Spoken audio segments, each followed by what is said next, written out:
Y'all know what that means. It's game time, nigga. Welcome to the party, yo. Pantha Politix Podcast. I am Seven Da Pantha, a.k.a. the Y'all notice I'm cutting through the bullshit today. We get right to it. Carolina Hurricane Ridiculous Slang, a.k.a. your baby mama's favorite rapper. And, of course, I got my clique with me. Y'all know how we get down. Eat a mad. Sunny California. Hey, what's going on, brother?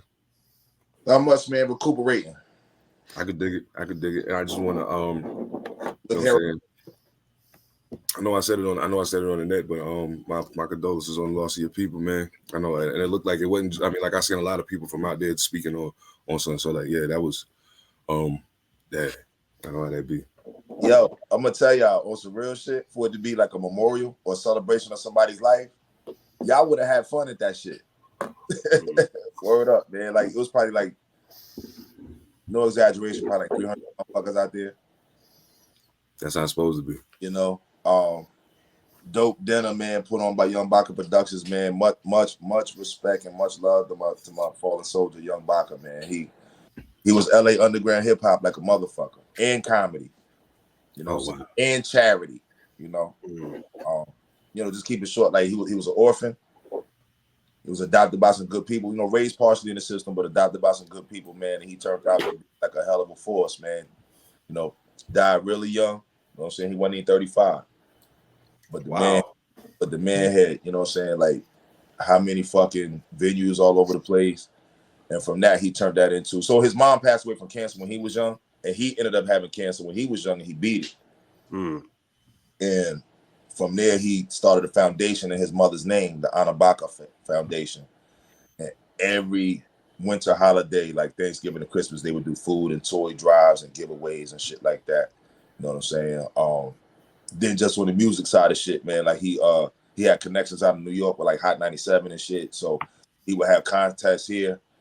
You know, you win X amount of thousands of dollars and you fuck around and win a free trip to New York that they sponsor and put you on the radio. And, you know, he was doing that all over. He did it in Florida. Like the man was a motherfucker. Like he had stages in South by Southwest too. You know? So like they said on average, they threw like 8 shows a week. Man. Shit. 8. It's only 7 days in a week. That sounds like fun to me. Shit. Yeah, for sure. Yeah.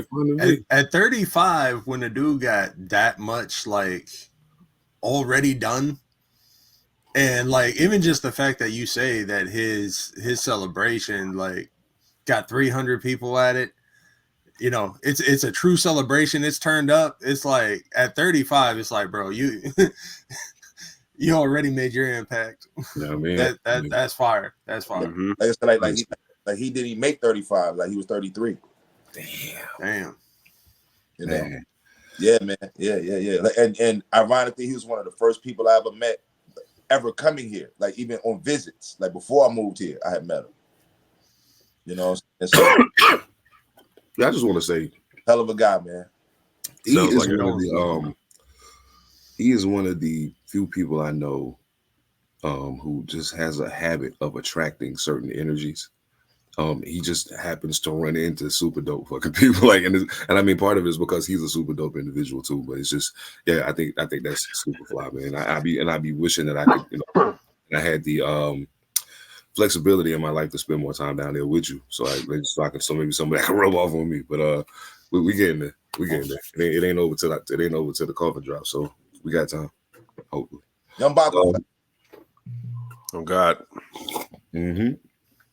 I'm still listening. I know you got. Oh, my bad, go ahead, bro. That motherfucker was so important that they had to do the event RSVP only, and they could only let the address out the day before. Damn.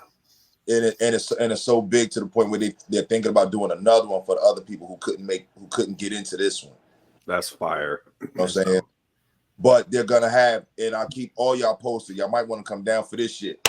They're gonna have a big show in his honor. Oh no. Yeah. You know what I'm saying? But I promise you it's gonna be one for the fucking books. Y'all might want to make it down for that. Let me get through the intros first, and then I'll ask that question. Then I'm My gonna bad, get to my it. bad. No, you good. No, I got a question I want to ask based on what you just said, but I also want to get through the intros real quick. But I'm gonna ask that question before I get to the whole shit because we can cover it real fast. Monster, what's good, man? I know you got a dip soon, but I mean, like, how can treat you? Yeah. I'm I feel there. that. Some days that it's you can let the world slide, and then sometimes when you just gotta go and burn some shit down. And I'm going to get the matches. Hey, bro, I feel that intently. Hearing he talk like it helped. So I'm gonna leave LA alone, but sounds like Washington and a couple other places gotta go. Gotta go. Hey man, just be secretive. Oh yeah, no, I got you. No doubt. I'm all about balance, bro. I got you. You know what I mean? Exactly. You know, that's my way of saying be careful. Mm-hmm. And of course, we got the psychotic, neurotic, Mojo Barnes in the building. I gotta find. What's going on with you, man? Not much, man. I've been having a stressful weekend, but we here. No doubt, I can tell, and I can imagine that after I get through this jump off and I open the floor to discussing more whole shit. I'm pretty sure y'all all got something to add to it, especially based on the nature of the whole shit I'm talking about. But the question I wanted to ask was, have you ever given any consideration to how many people might show up at your funeral, or who might be there, or who might come that you don't want there, or you know what I'm saying? Like, have you ever thought about that shit? I never thought about having a funeral. Yeah. One day I'm just gonna be in a gutter. Oh shit. What have been some of y'all thoughts around that, real quick? I mean, we can just I don't think about it too much, but I think the one time that I did, I just kind of had this idea of like, just make sure the right music is being played, because when you can't really control who's there, who's not. You know what I mean? So right. You can only do so much to request, but you know, some people are gonna try to make it there anyway and try to front and pretend like, you know, they were either there or they cared about you, some shit like that. You can only do so much beyond the grave. You're a better man than me. I'm making a list, and I'm gonna tell my people point blank, especially if Monster's still around and I'm dead. Hey yo, these people can't be here. And if you see them shoot on sight, right, they can't be here because these niggas don't give a fuck about me. You know what I'm saying? They don't care. Fuck them. But anyway, my bad. E, go ahead. I'm getting ahead of myself. I'm kind of like that too. There might be some people I don't want to come to my funeral, but at the same time, I've been thinking about what I want it to be big or what I want it to like be small. I feel that, no doubt. Like I've been, like I've been heavily thinking about just getting cremated. I'm kind of simple, you know what I'm saying, when it comes to certain shit. Like, and I just kind of realized now, like how we was growing up and all these funerals and worrying about the price of a casket and all this other crazy. Right, it's expensive. Yeah, like man, I'm gonna be dead. Bro. I'm gonna be dead. Like, cut the bullshit. I'm gonna be fucking dead. Why is it expensive to die? Fuck that. Why is it expensive to die? Tell me. What the fuck? That shit crazy. And Monster said he was in the gutter somewhere. I want all the ops there. Everyone. And then lock the door and light the match. No doubt. That's all I do. That's how you can cremate me too, for real. Yeah, cremate myself. Be like, yo, we're all gonna go together. It's gonna be a great time. You just record a video. Now that I have all my favorite people in the building, I'm gonna bring you all with me. Fuck you too. Here, tell that motherfucker stand up. That type of shit. Here. Fuck that. That motherfucker stole my Jordans in the 9th grade. I might do that. This nigga act like he don't know. He tried to holler at my lady while I was locked up. I know. She told me. Just read a list, bro. Yeah, I might do that. I might do it. I'm eating oatmeal. My bad. It's breakfast time for me. My apologies. But I had to get something. I got my cup of coffee. I got my oatmeal. I had to get something to get me charged up. Make sure that I have my sustenance. Nigga always eating. You know what I'm saying? Because I felt like I needed to be able to stand strong in what I'm about to do. Pause. Absolutely. Absolutely. That will be the only and last time I ever played that game. I just thought that shit was just amazing. Hey, man. Hey, and just for the record, I saw a video about Lord J talking about pause. Hey, nigga, shut the fuck up. I'm gonna do what I'm gonna do. I think it's hilarious. So I'm gonna keep doing it. I don't give a fuck. When I get tired of it, I'll stop doing it. Fuck y'all. Right. Niggas. But anyway, so here's the scenario. I'm gonna lay it out for you. Say it's 2024. So say you known that motherfucker for 31 years, right? You known this nigga since 1993. And y'all have been through a lot together in the music business, just in life in general. You know what I'm saying? But y'all came together because of music. Like music was what brought y'all to the same table. You know what I'm saying? Music is somewhat what has sustained y'all relationship over the course of time, because there was a period of time where you didn't talk. You know what I'm saying? Because of some shit that happened behind music and business. You know what I'm saying? That wasn't necessarily neither one of y'all fault, but it was just a situation. Kind of pushed everybody in different directions. You know what I'm saying? So time passed. Eventually you have a conversation with this person, realize, man, we ain't been talking all this time for no reason. Like, this is some bullshit. Like, what's up with it? You know what I'm saying? So, cool. So you start kicking it with the person again. You even start recording music together again. You know what I mean? And it's all fun and games. Everything is cool. Everything's sounding all right. Like, you know what I'm saying? Y'all still kind of knock the dust off and put the wheels back on it, right? You know what I'm saying? But it's cool. So there's a project that y'all released 20 years ago that a label in Belgium wants to press some wax for it and do a small run in order to support this organization that helps addicts and houses people. You know what I'm saying? You know my heart. You know how I feel. So I'm like, yo, let's do it. It's 20 years old. We ain't making no money off this motherfucker. We take the short. Let them do what they got to do with it to help the people, man. I'm cool. It's not like we doing anything with it right now. You know what I'm saying? And then we not giving them exclusive rights to the music. They just want to do this 300 run of wax. Cool. Do what it do. The stipulations of the situation were, you sign the paperwork, send the paperwork back. We send you the money. Y'all split the money. We do what we got to do. Get an organization the money. Everybody's happy. Cool. I got no problem with that. Because despite the fact that one of the three people who's supposed to be involved in this equation is blowing like a leaf in the wind right now. I don't know where that motherfucker is. Despite that, I know you know where he is. So you can make sure he gets his money. Cool. I don't want him to get jerked. I don't want nobody to lose in this scenario.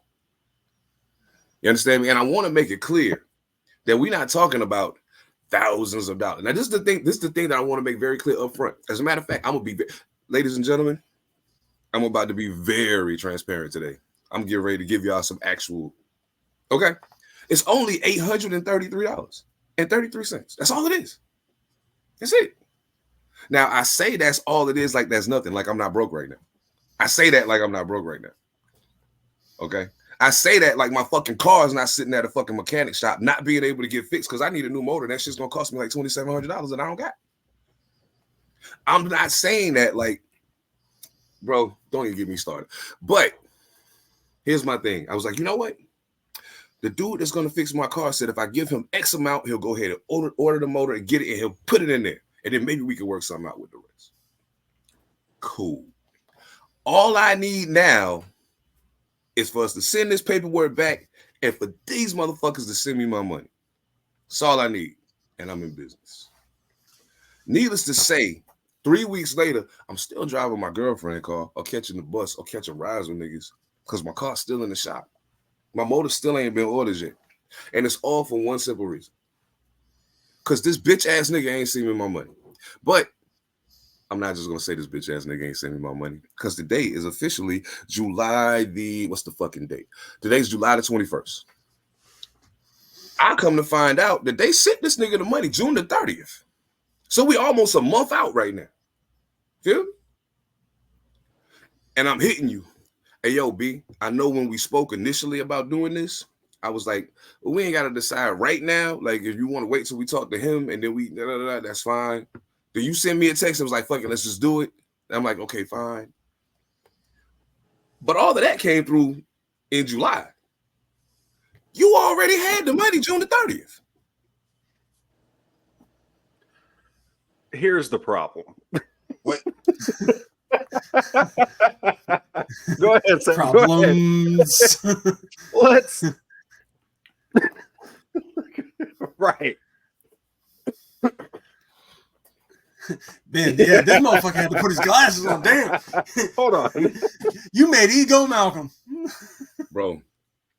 So, okay, now let me explain to you why the money got sent to that individual. Because when we did it, because he asked for it. That's why. No. That's not the only reason why. That's not the only reason why. When we did it, our business with the label that we were on, at that point in time, I was so distraught over the situation and the way everything had turned out. I just walked away from everything completely. I turned my back on it and left. I didn't talk to nobody. I didn't do shit. So when they got to trying to settle out everything, when they decided to close the label, because he was the only one around from the group, they signed everything to him. Okay, fine, no problem. I don't got a problem with that. I don't care about that part. My lyrics are copywritten, and I know what I did, so I don't care. Publishing's publishing. Exactly. Mm-hmm. So at the end of the day, even if you got the quote unquote rights to the album, you still got to pay me, nigga. Mm-hmm. Right. You understand what I'm saying? So when I text you and say, bro, what's up? And I'm calling you and you're not answering the fucking phone, and I'm texting you again saying, yo, son, listen, my situation changed. It would really benefit me and my family right now for me to get that. I didn't say I want to go buy some weed. I didn't say I want to go turn up at the bar. I didn't say I want to go buy some new fucking J's. I said it would benefit myself and my family and our situation for me to get the bread right now. I need my car. My bills is falling behind. I literally missed a day of work just this past week because I couldn't get there because I ain't had gas. Oh, wow. You understand what I'm saying? So you literally are disrupting the flow of my fucking life over $833. Seriously? Then when you finally communicate with me, guess what this bitch ass nigga says? He says, well, man, you know, back in the day, man, first of all, you started off with the wrong fucking sentence. Whoa, back in the day. Whoa. I'm sorry. Curiosity. What was the second half of that sentence? Yeah. What do you mean by that? I'm about to tell you. Okay. Back in the day, man, when everybody else wanted to step off, I was the only one that stuck around and stayed with this album and da-da-da-da-da-da. Like, we wasn't even supposed to do this album. It was just supposed to be the other one, but we did it and da-da-da-da-da-da. I said, dog, you do realize that what you're saying right now only making my point more. We wasn't even supposed to do it, but we did. And my voice is all over this motherfucker. It's registered under ASCAP in my name. What the fuck are you doing? Eagle Man, what the fuck are you doing? Yeah, I told him I was going to say the fucking name. I don't give a fuck. Yo, at the end of the day, dog, see me when you see me, nigga, because I have every intention of seeing you when I see you. And it ain't even about the money at this point. It's the fucking principle. If you're supposed to be the homie, then that's what it's supposed to be. That shit was when we was fucking young and stupid and had no idea what was going on with the fucking music business, cuz that ain't even what we agreed to when we talked on the phone or through text. And regardless of what you think you know, anytime I'm talking to a nigga about money, I record the conversation.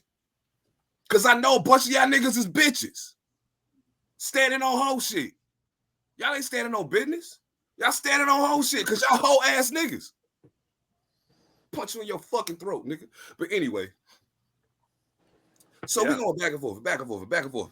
And then he brings up a bullshit ass song that he produced for me in 2009 that me and my nigga Knox did on my Riding High EP. Now, if you remember, Riding High, the EP that I told the record label to take down 6 months after I put it out. So he's talking about I ain't making a dime off that song. Bitch, nigga, neither did I. So what are you saying? What are you saying? So my final message to him was very simple. So in other words, what you're telling me is you're willing to allow the entirety of my life to fall apart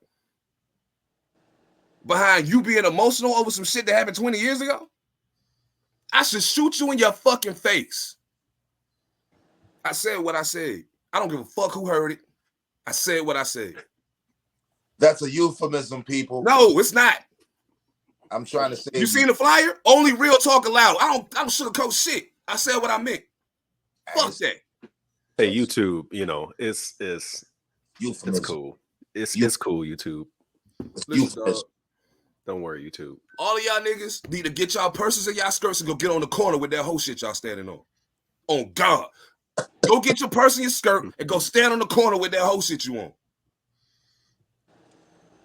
And when I see you and you start seeing that, I don't want to hear nothing. Just take that shit, bitch. Yeah. Just saying. Oh yeah, just for the record, I want to make it very clear at this point because I put up a post the other day to the contrary, but I want to make sure everybody know going forward from this moment, from whatever moment you hear this to the end of forever in perpetuity, there will never be another Nobody's project. Don't call me about no nobody shit. Don't talk to me about no nobody shit. Don't say fucking nobodies to me. I don't want to hear nothing about it. Nothing. I don't want shit to do with nobody. Got nothing to do with that shit. None of y'all. Go the fuck that way. If you see me cross the street, nigga, on God, when you see me cross the street, I'm not playing with you. Because what you showed me is a massive disdain for my personal well-being. This ain't got shit to do with music. This ain't got shit to do with no beef or nothing. Nigga, as far as I knew, we ain't had nothing. But if you'll act that way over that little ass check, I don't want to do shit to get more money with you. Imagine when it's more money. I'll show up at your funeral and set the fucking church on fire, nigga. I don't give a fuck. You fucked with the wrong nigga, and I thought you knew that already. But clearly, me being gone for 8 years confused y'all niggas, and y'all forgot who the fuck I am. But I can show you better than I can fucking tell you. Keep playing with me. Sometimes you got to pop out and show niggas. You heard? Bro, I've been saying that shit in my head for a week and a half straight. Beat your ass and hide the Bible of God. Beat your ass and hide the Bible of God. What? Look, I mean, you know, I'm being facetious, but you know I feel you. Oh, yeah. You know I feel you. So I get it, bro. I get it. Bro. I get it. Yeah. I'm done with that nobody shit. You know what? Matter of fact, while we talking about niggas standing on whole shit, let me expand this a little bit. So niggas being hoes. Niggas is dead assholes. Dead assholes. Matter of fact, I'm gonna say this now, and I hope y'all take it however the fuck you taking. A whole lot of y'all Carolina niggas, y'all hoes too. You know why? You know why? I can tell you why. Because if it looked the same way on your screen to look on mine, that gentleman on the box under mine, ethemadassassin, absolutely incredible MC, and been on a fucking tear since he hit LA. But what the fuck y'all doing? Acting like y'all don't see it. Acting like y'all don't hear it. Acting like you, just because a nigga ain't standing in your face. Dog, Kendrick Lamar ain't never stood in your fucking face. Drake ain't never stood in your fucking face. None of these niggas that y'all praise as the greatest of all time have ever stood in your face. I'm sorry, y'all. I'm on a fucking rant right now and I can't turn it off because y'all niggas is hoes and I got a serious disdain for hoes and niggas that be on hoe shit. Oh, I'm about to get the pom-poms. I'm about to run to the store real quick. Like, nigga, you on one. Man, these niggas is crazy. And first, thank you. But like, but you've been on your own run too. Like, we already know we shouldn't even be looking for that kind of support from there. That's why we left anyway. No doubt. You know what I'm saying? So we worry about that no more. You know, again, it's all love to the ones I fuck with and the ones who fuck with me. You know what I'm saying? But other than that, man, fuck that shit, bro. Fuck it. Yeah. You know. I hate that happened to you. I understand, bro. I understand. But good. For YouTube purposes, a lot of this shit was euphemistically speaking. Yeah, I'm just talking shit, yo. I'm just talking shit, yo. Just talking shit. You know what I'm saying? Just talking shit. But yeah, fuck you, Eagle Man. Jack Napier style, nigga. You heard me? You heard me? With the long thing. Pause. No pause. I don't give a fuck. I hope you meet Diddy in a jail cell, nigga. How about that? Did you see R. Kelly singing in jail? No. Fucking blow this nigga. Nigga was in my mind's telling me no. This shit. No.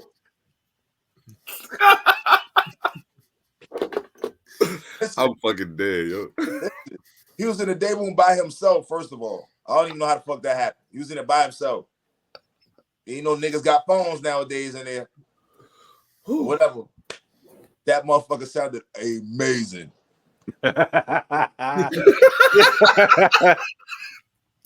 First caption I saw said that might be the wrong song to sing in jail. Yeah.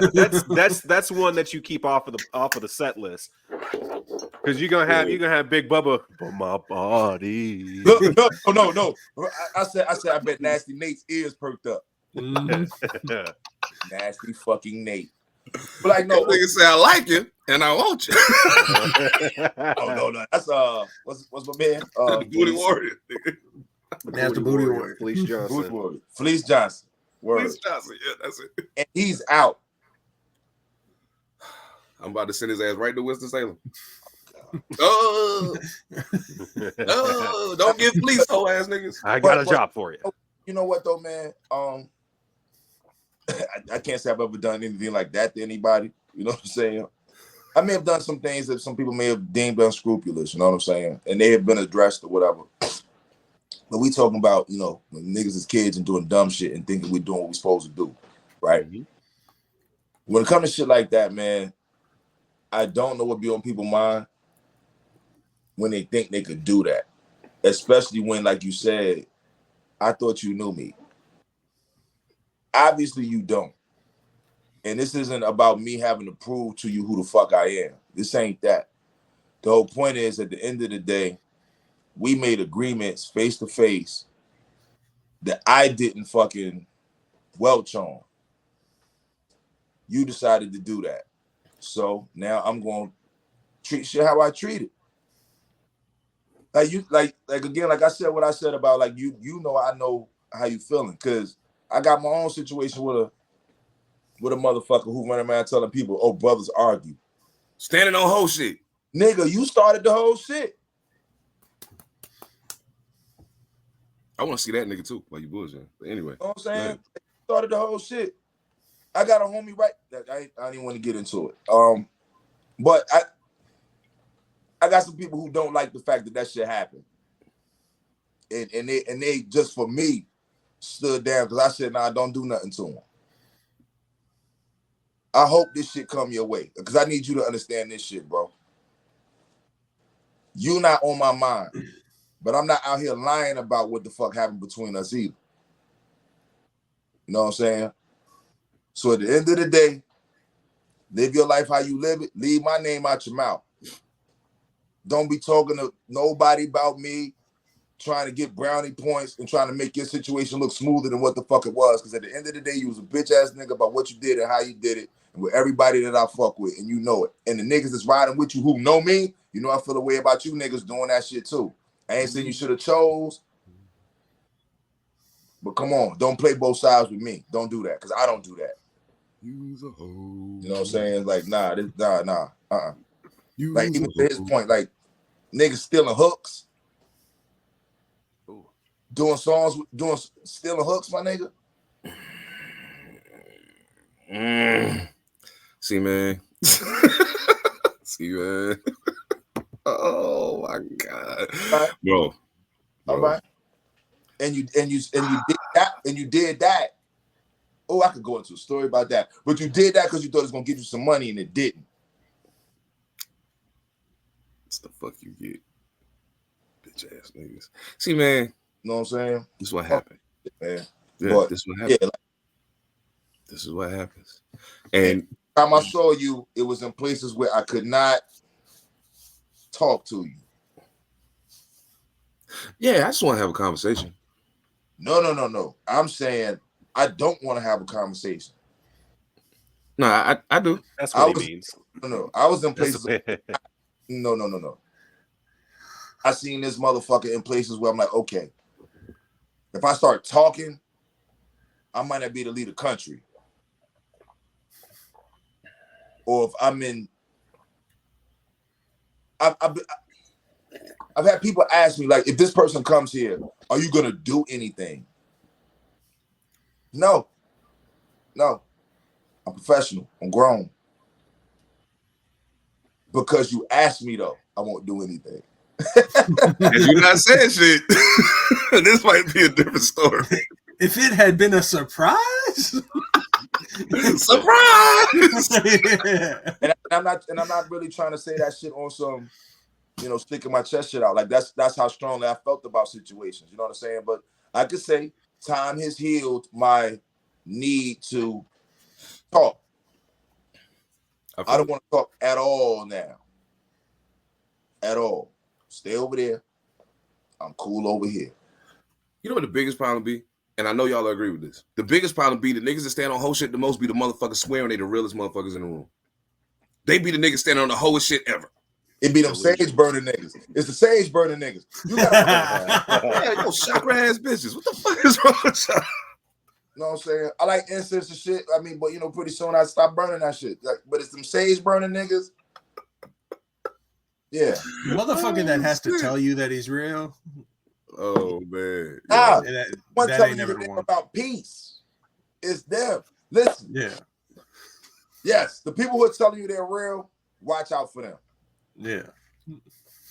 But the people who are telling you they're about peace and about the furtherment of whatever the fuck this is, they be the biggest fucking swindlers, my nigga. Straight grifters. Because their peace comes with the downfall of others, usually. Right. That part. Their peace stands on your wallet. Yeah, exactly. Whose money did I take today? Man, I'm getting good. Oh shit. Oh shit. Like, so I feel you. You know what I'm saying? Again, I'm not here to encourage any type of activities. No doubt. It's cool, YouTube. I understand. And for YouTube, this is euphemistically speaking.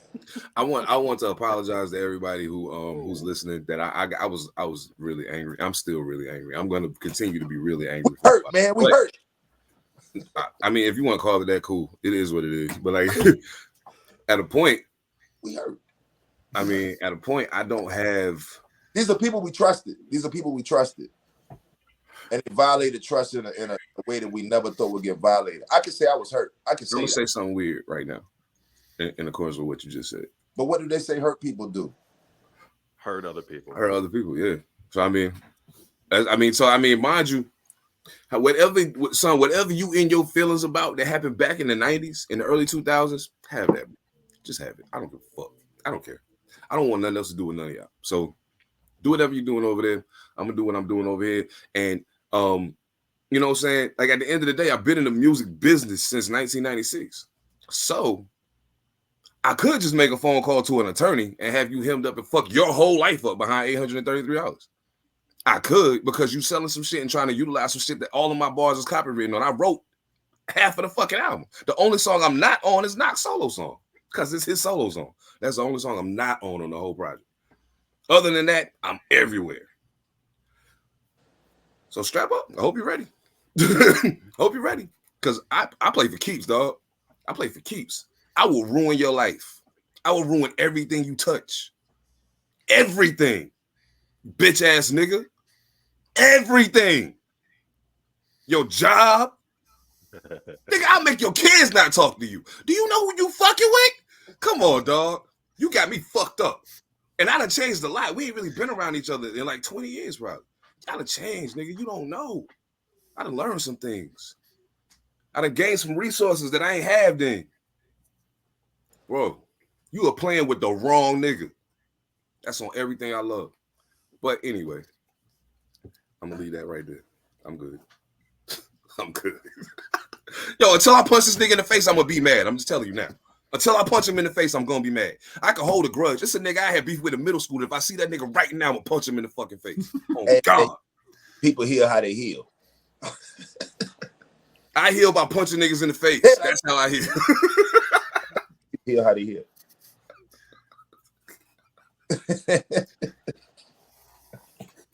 Yo, my bad, yo. I'm on one today, Pantha Politix, man. My bad. I'm on one today. I apologize. But yeah, I just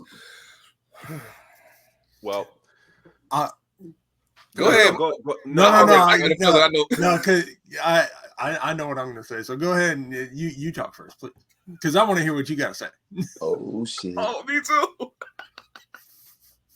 Now I'm a little embarrassed, but Gohan went Super Saiyan 2 last night, so See, it was worth it. I like it. I love it. And with that, apparently I got some work to do. I'm gonna go make another ghost. Mm, YouTube, no doubt. No doubt. ghost. Ghost. This is not an ad, even though it could be. Ghost, holler at us. Yeah, what was like the screen glitched up? Oh, it's a ghost I energy just realized that YouTube needed an explanation. So, yeah. But yeah, Sev, I'm gonna go make some ghosts. Yeah, make it do what it do, bro. I'll see you in a little bit. All right, y'all. Peace. Easy. Yeah, man, I'm okay now. I just needed to get that off. I'm good. What a day. So let me just make sure I understand something that you said. Okay. So he justified why he took the money, or he tried to justify it. That's trying, because when you say somebody's livelihood is at stake, there is a try to justify.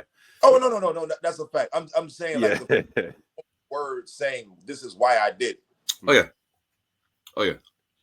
And based it on something from 20 years ago. Oh yeah. Mm-hmm. So the whole 19 years before this 20th, nothing ever came up to where he could have said like, hey, by the way, we need to settle that. Like there's literally nothing to settle. Like that's the whole thing. There was nothing to settle. I mean, well, obviously he felt there was something to settle. So my all I'm saying is, if you feel there's something to settle, why not just settle it instead of doing it this way? You had 19 years until this 20th one. You had until that moment happened to do that. I think people just want to be petty about it. You know what I think it is? Like when it comes to money, who even necessarily thinks that that's really the case, if that was really the issue? I just think he wanted the money. And instead of being like, I don't want to give you this money because that's worse than what he actually said. I just think that he was pussyfooting around it and probably spent the money and had no intention on giving it to anybody. Well, that too. And you know what? I even told a monster. He probably thought y'all wouldn't even know that it happened. Yeah, that's the thing. He probably thought he was just going to be able to skate by because nobody has said anything up until recently. And a lot of scenarios, the money's already gone. Yeah. And so he's coming up with a fucking excuse and just making shit worse instead of being like, oh man. He had the money since June the 30th. June the 30th. We having conversations in July like he ain't even sent the paperwork back yet. Yeah, that's different. You've been on some deceptive shit from the go. Yeah, that's different. Yeah. It's that's why I say I don't in my head, I don't think it's just about the money. Like what I found out this week. I mean, not found out this week. I've been knowing this, but I had an example of it pop up in my face. You never know how people watch you and they start forming their own reality in their brain about you. And how that comes outward. Indeed. I won't mention the situation because that hoe ass nigga don't even need to get mentioned. But it's no shit at my job. But motherfucker was I had to get somebody the infamous "We ain't friends" speech.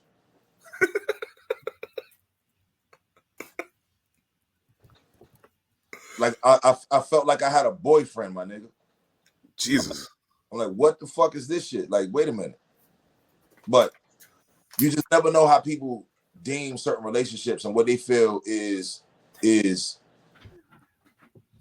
obviously Seven is a person who is willing to address, confront, whatever word you choose to use, you know what I'm saying? But get to the bottom of it is the point I'm saying. The person he's talking about, obviously, is the person who would sit back, at least in this situation. I don't know you, my nigga. I don't know you. But at least in this situation, sit there like, okay, this can be my solution. Because this is what's been going on with me the whole time. So this is what I'm going to do. Right? Those two people never mix. They never mix. Never. Not well. You know what I'm saying? Because what happens is The fuck? You hear that? Nah. I got my phone on do not disturb, but I got a couple of people who are allowed to be able to break that. Oh, okay. The message. Because I was double checking to make sure you didn't hear my daughter playing this one song she's been playing over and over and over and over and over. Nah.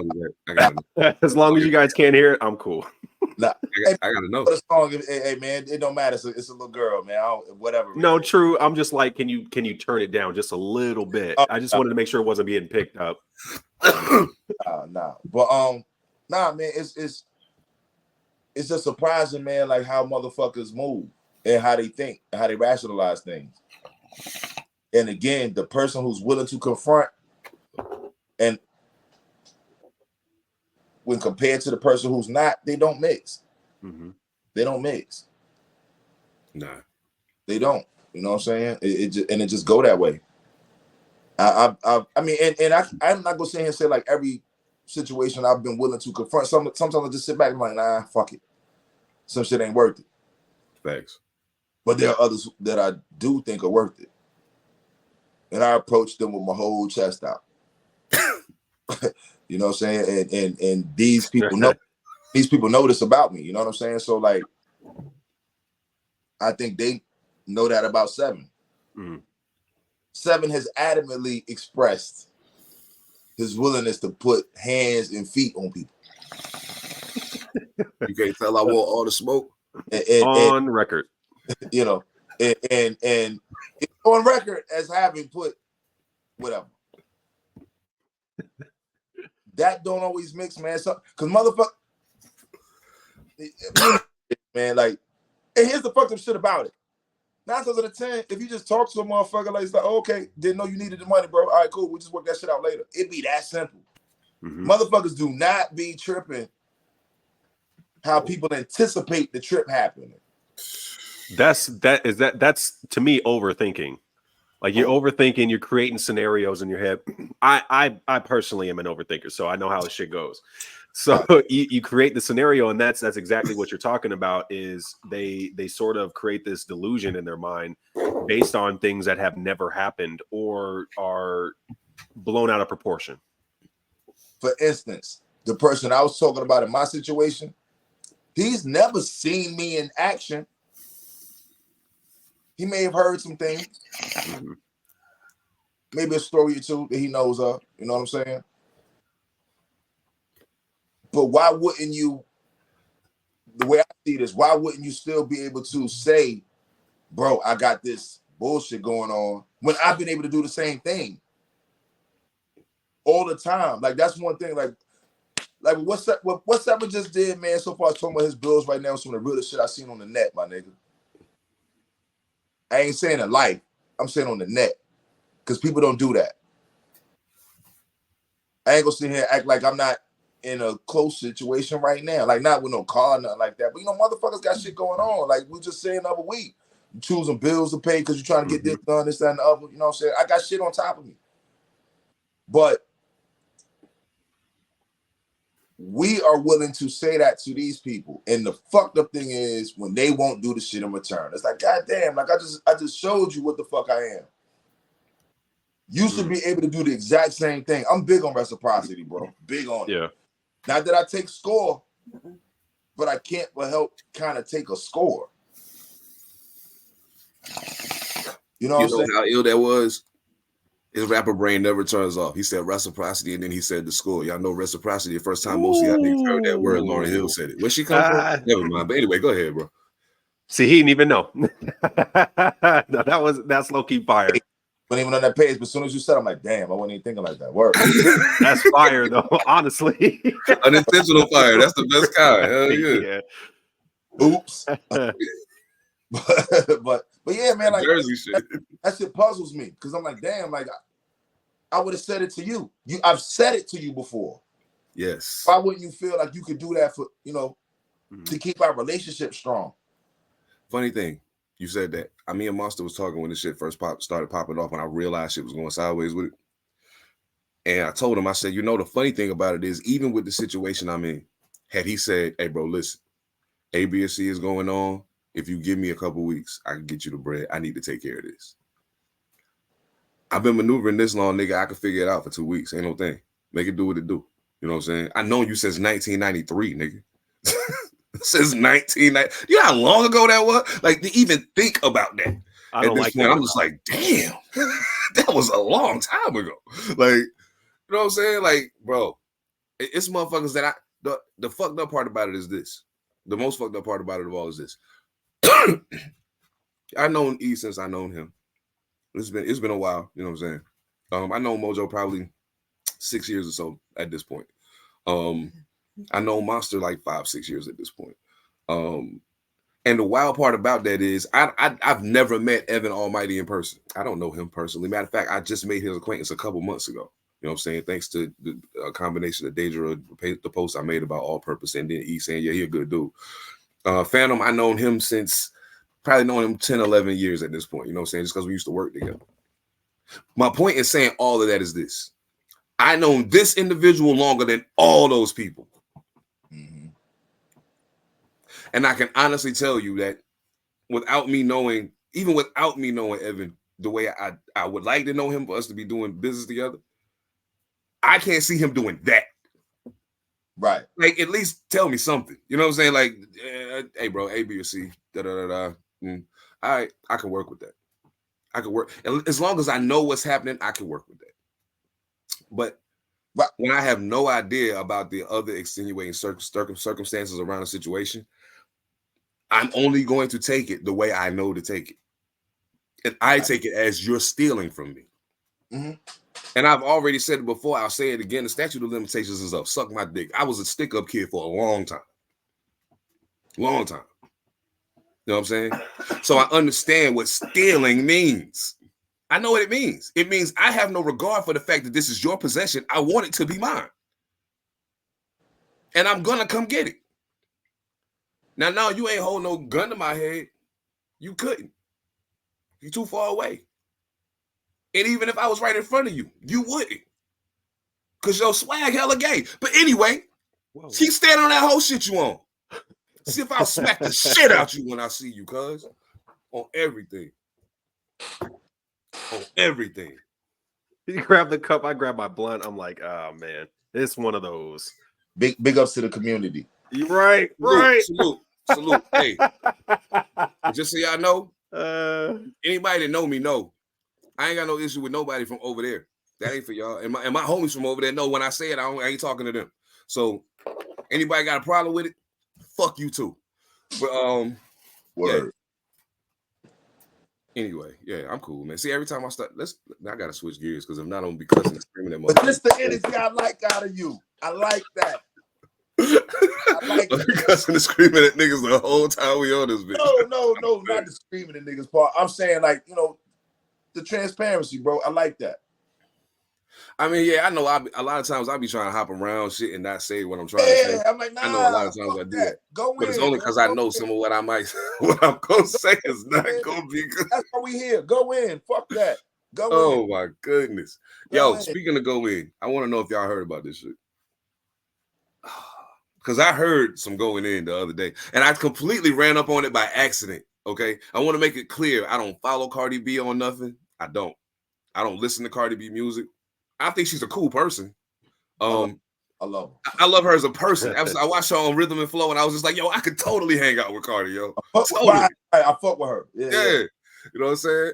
And not even on no trying to hit shit, just on some that could be the homie. You know what I'm saying? Like, she's definitely like a very good friend. Yeah. You know, somebody who life at a party. Hey, you laughing? I got a 12-pack of some blunts. You got some weed? See that kind of chick. That's what that part. Or I got weed. You know, like, you know, cool chick. Now, y'all know I talk about it, and sometimes it's kind of disparaging what I say about it, but I got big love for everybody over there at the JBP too. They do a great job. I enjoy listening to them, watching them, and all that good shit. But I think there's a disconnect somewhere, and this is what brought the question to my mind that I wanted to ask, because I heard Cardi totally by accident, because I do follow Joe on X, and I just happened to hop on. It's the first time I've been on there in like a month and a half. You know what I'm saying? I just happened to pop it. As a matter of fact, I hit the wrong icon. You know what I'm saying? And it opened, and I was like, well, fuck it, I'm here. Let me see what's up. And I seen that Joe was it was in a space with Cardi. And I was like, oh, this should be interesting. So I clicked it. But come to find out, Joe wasn't on the stage, so he couldn't talk. It was just Cardi going the fuck off about Joe Budden. She was like, this nigga's been talking negative about me for the last 2 years, and and about my relationship, and blah, blah, blah, blah. And I was like, yo, for real? Nah, man. Like, I listen to a lot of podcasts, and a lot of the shit that I hear, Joe show you a lot more love than a lot of niggas. You know what I'm saying? A lot of niggas, like, this nigga's kicking your back end behind that ghostwriting shit. Joe give you a pass for that. All of that. He don't care about none of that shit. He just think you don't. But he will. But this is what the problem brought. This is the problem that it brought to my attention. Do hip hop media, especially those of us that are artists, that are now part of hip hop media as well, do we get a raw deal just for telling the truth about some shit not being up to snuff? Like, I should be able to say, even if we got a relationship with each other, we know each other. If Superstition was to put out a subpar project and I came on here and talked about it, it shouldn't cause no drama between me and Soup. It should be, damn, man. Yeah, I mean, especially, I want to clarify though, especially if I'm able to give good, concise reasons for why I feel the way I feel about the music. You know what I'm saying? And then even at that, it's just my opinion. It's been plenty of times none of us on here agreed to the same degree on the same fucking song. You know what I'm saying? So I mean, it's one person's opinion. So I feel like as hip hop media, we get a raw deal behind that just because we're artists or because we know the person. You know what I'm saying? I think that's fucked up.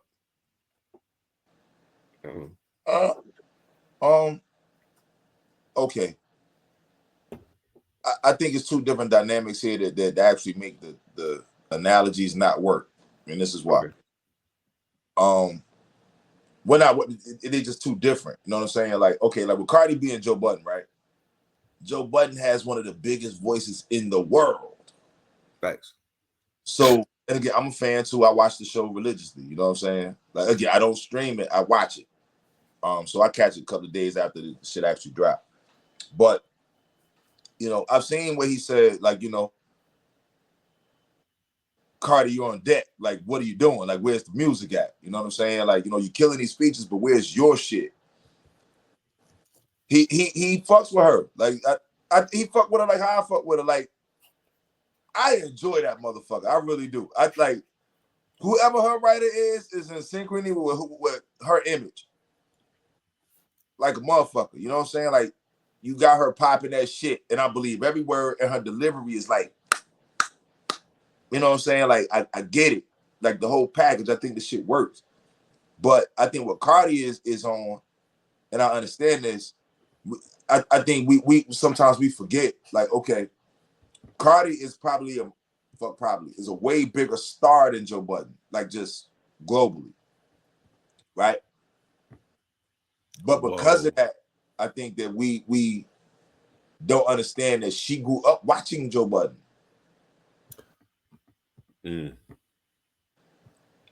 And so his opinion on her, not only because of her watching him, and, you know, then they was on the show together too, you know what I'm saying? But again, she knows what a negative opinion from Joe Budden could do for her career. She's aware of that.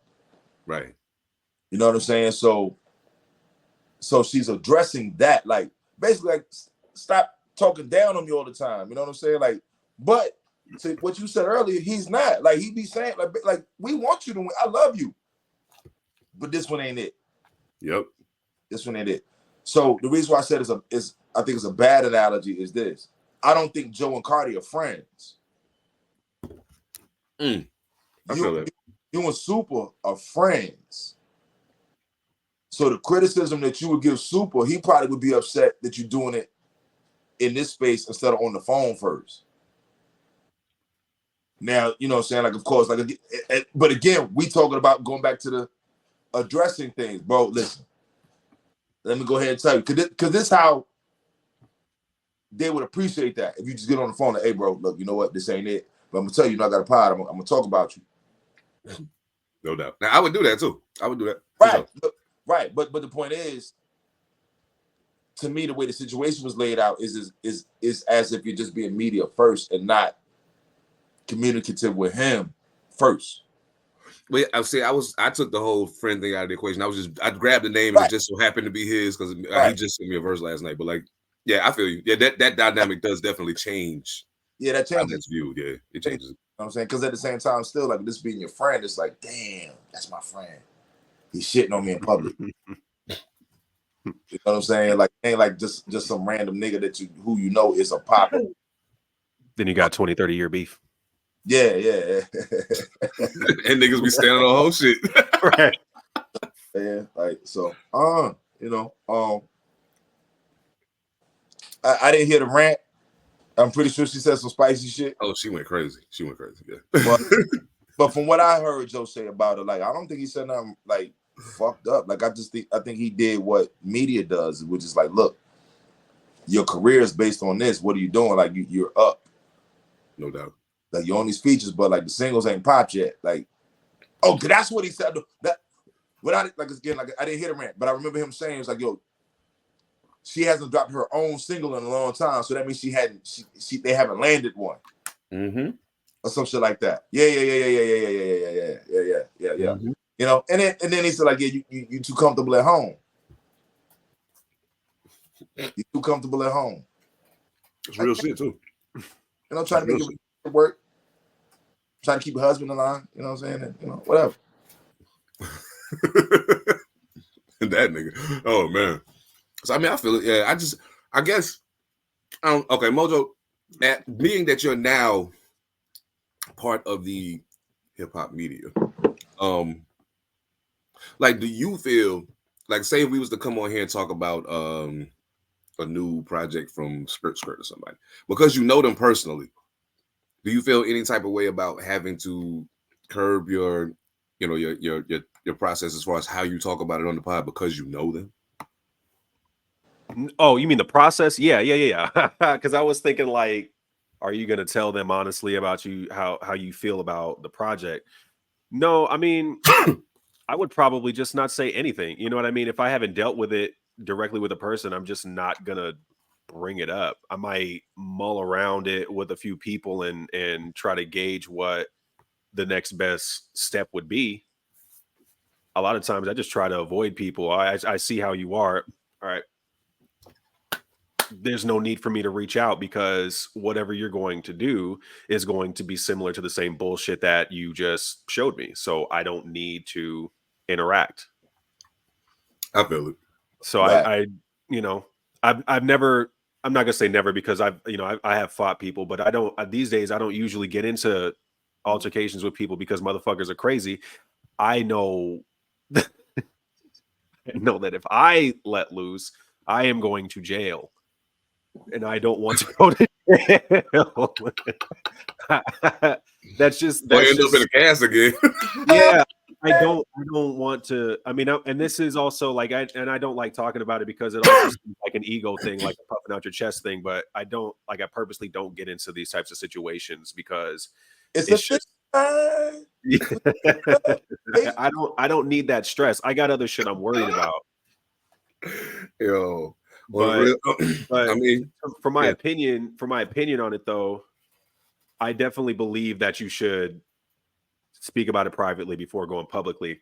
It just makes more sense that way because if you start thinking about the pros and the cons, what's going to provide your peace versus what's going to potentially create a bigger thing, and are you more into the idea of the bigger thing happening versus it just being smoothed out? I feel that. So, yeah. And E's point makes a whole lot of sense. The friend thing was a big factor. When I initially read the article, I was like, I don't really care. I fuck with Cardi as a person, just like y'all. I don't listen to Joe Budden's podcast. I usually get the Spark Notes off of Instagram. But I think having the friendship is a big thing because when you have the connection and the availability for somebody to be able to speak with them directly, it changes everything because honesty is the best policy. So as long as you're able to recognize it, hopefully after this, it doesn't turn into something big, but hopefully somebody's able to recognize, oh, maybe I shouldn't have done this that way. And let's come to an agreement and just let bygones be bygones. Or to the fact of what you said, leading to what Seven said. Mm-hmm. It's just my opinion. It's just mine. Right. The problem is Joe Budden, and his opinion is spreads. Amplified, yeah. Mm-hmm. You know what I'm saying? Like if he was just Joe Budden, the rapper, She ain't giving a fuck. Right. She ain't giving a fuck at all. You know what I'm saying? Like, you know, but it's motherfuckers out here who, because here's the thing too. All right.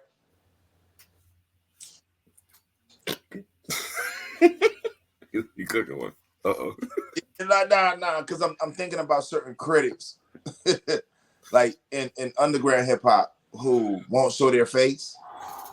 Oh yeah, them niggas. Oh yeah, because they're in arm's reach. Yeah. Or maybe they're not. But the point being is, because they've established themselves as a critic, motherfuckers look to them for an opinion. Hmm. And that opinion shapes how they decide to view an artist or their music. Whether or not they like it, which is whole shit. Whole shit. Whether or not they even listen to it, which is, at least I understand that part. Like, I don't even know if I'm going to press play because they said the shit whack. Because I fuck with their opinion. It don't matter if their opinion is based in knowledge. It's just their fucking opinion. So that's what Seven says. It's just my opinion. Yeah, cool. But the problem is, opinion comes from a background of information. Very true. Very true. What I'm saying? Like I think we have to really acknowledge where these opinions are coming from, and that's why I think Carter has the issue with Joe, because Joe, again, and we've said this many times. And you know what? I understand why we do, but I would like for us to mention him way less. Not that we mention him all the time, but again, it's media. It is what it is, the public. But Joe was really one of them niggas rapping. Oh yeah. Really one of them niggas rapping, bro. Matter of fact, he was Baca's favorite artist. I saw Joe Budden twice out here because of Baca bringing him out here. Oh man. But my point being is, if you like Joe Budden, you know what he brought to the table as an artist in every aspect. So to hear him commentating now, which is what he's doing on music, it's like, wait a minute, okay, like you see the brain that he has. You understand why he has the following he got. Oh yeah. He's a smart nigga. He's nuanced as fuck, and he know how to play with your emotions. Factory. That nigga piss me off every time I hear the pores or the brokers. I hear that should piss me off every time I hear. That's jab 7. But but I mean, you know, people like that matter in different tiers to different things. You know what I'm saying? So like, you know, again, like I don't think Seven could just come out on this platform and say, I don't like Superstition Record because of this or whatever, even as it does it with absolute respect, with correction in mind. Super still would feel away because that's his friend. No doubt. I think. Okay, so here's okay. For me first, my bad. So let me see. I gotta be me. I gotta do what I do. You know, like that shit comes like that. You know what I'm saying? So, and again, big shout to Super. We ain't saying. No doubt, yeah. We ain't saying that at all, my nigga. It's just a point. You know what I'm saying? Before I even make the point that I'm about to make, I just want to say Superstition just sent me back his verse for the Drugs album. Okay. Y'all niggas like making life hard for me. I get it. Okay. It's okay.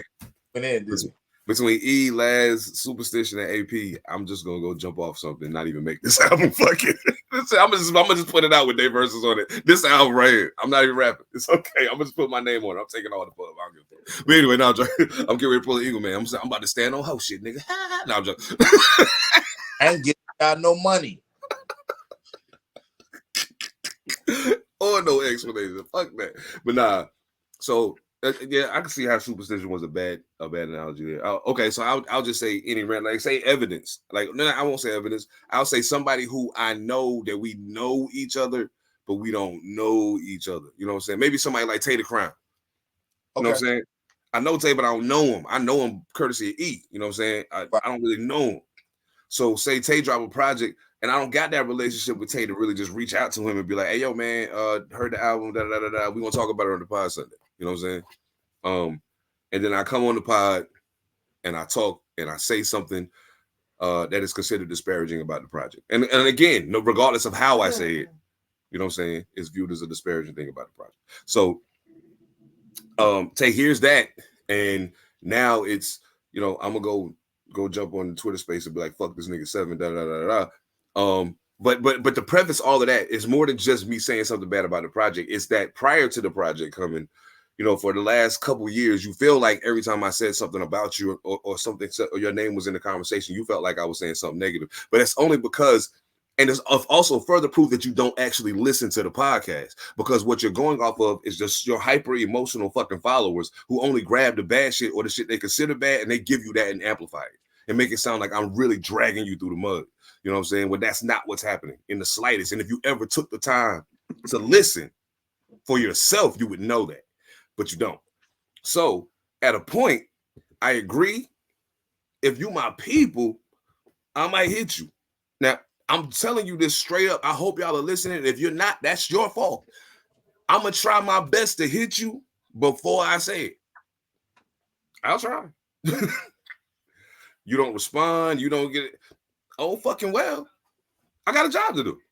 And it just so happens, talking about new music and shit that y'all put out is part of my job. So I'm going to do it, whether you like what I got to say about it or not. Now, the flip side of that is this. With ethemadassassin, I usually hear E album before it come out.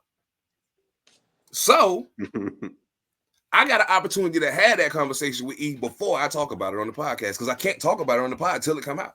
Hey, that nigga be honest as shit. Yeah. I ain't gonna pull no punches. I'm gonna let you know straight up. Hey, yo, this. I don't really fuck with that one, but you know, say I understand why you did it. But like that, but you know what I'm saying? So artists, just to give you a hint, and I think my man Bad C said it the other day on Facebook too. Just to get whole time. Yeah, just thinking about this. If you want media to give you more favorable, or not necessarily favorable reviews, but to be able to have that relationship with them, to have the conversation before the review come out, so you know kind of what you about to see, give it to them. Give it to them ahead of time. Because if I gotta go to Spotify and listen to it myself when it dropped on Friday, when I come in here on Sunday, I'm just gonna fire off.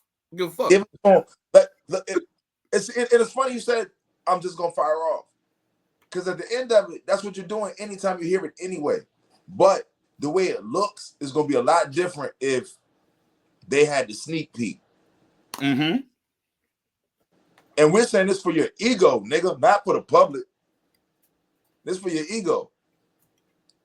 Go ahead and already know, like, you know what? They don't like this. They don't like that. They don't like this. Or they love this. They love that. They love that. You know, whatever it is, you know, so you know what to expect. Like I feel like this is an ill conversation, bro. Like I remember when Illmatic dropped. Mm. And I'm so mad I threw that magazine away. I had one. I still got it. Five mic for the Illmatic, I still got them. I threw it away. One Gangstar on the cover. I threw it away. Mm-hmm. I threw it away. I threw away gang of shit. Like I was like, I go through this. I'll be like, okay, I need to clean my life, and I'll throw away old shit. Like fuck holding on to shit, right? But I remember when that shit dropped, and it said 5 mics, and I'm looking at the pictures and all this other shit, and I'm like, yo, because I felt like this back then. How can you call it a classic, and it ain't even dropped yet? You don't know what the fuck the people gonna feel about this shit. But the source had established itself as a reliable word in the community. So it was a chess move. Yep, it sure was. Smart one too.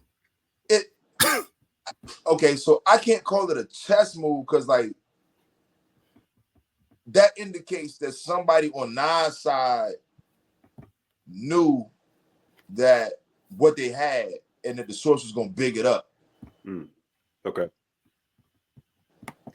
I just really call it what the game was because that's what motherfuckers did. They got advanced copies of shit. And that's how they did the reviews. You know what I'm saying? Like, you know, you had to physically send it to motherfuckers. You know, it was nothing digital. They got tapes in the mail. So it just so happened that Minya, I'm fucking it up. I know that's her actual name, Minya. Misinfo. Yeah. Pardon me. Like she's the one who fought for the 5 mics for that. But again, it's the source. So what we're saying is, like, when it comes to credibility, somebody with credibility says this about it, it can make or break you.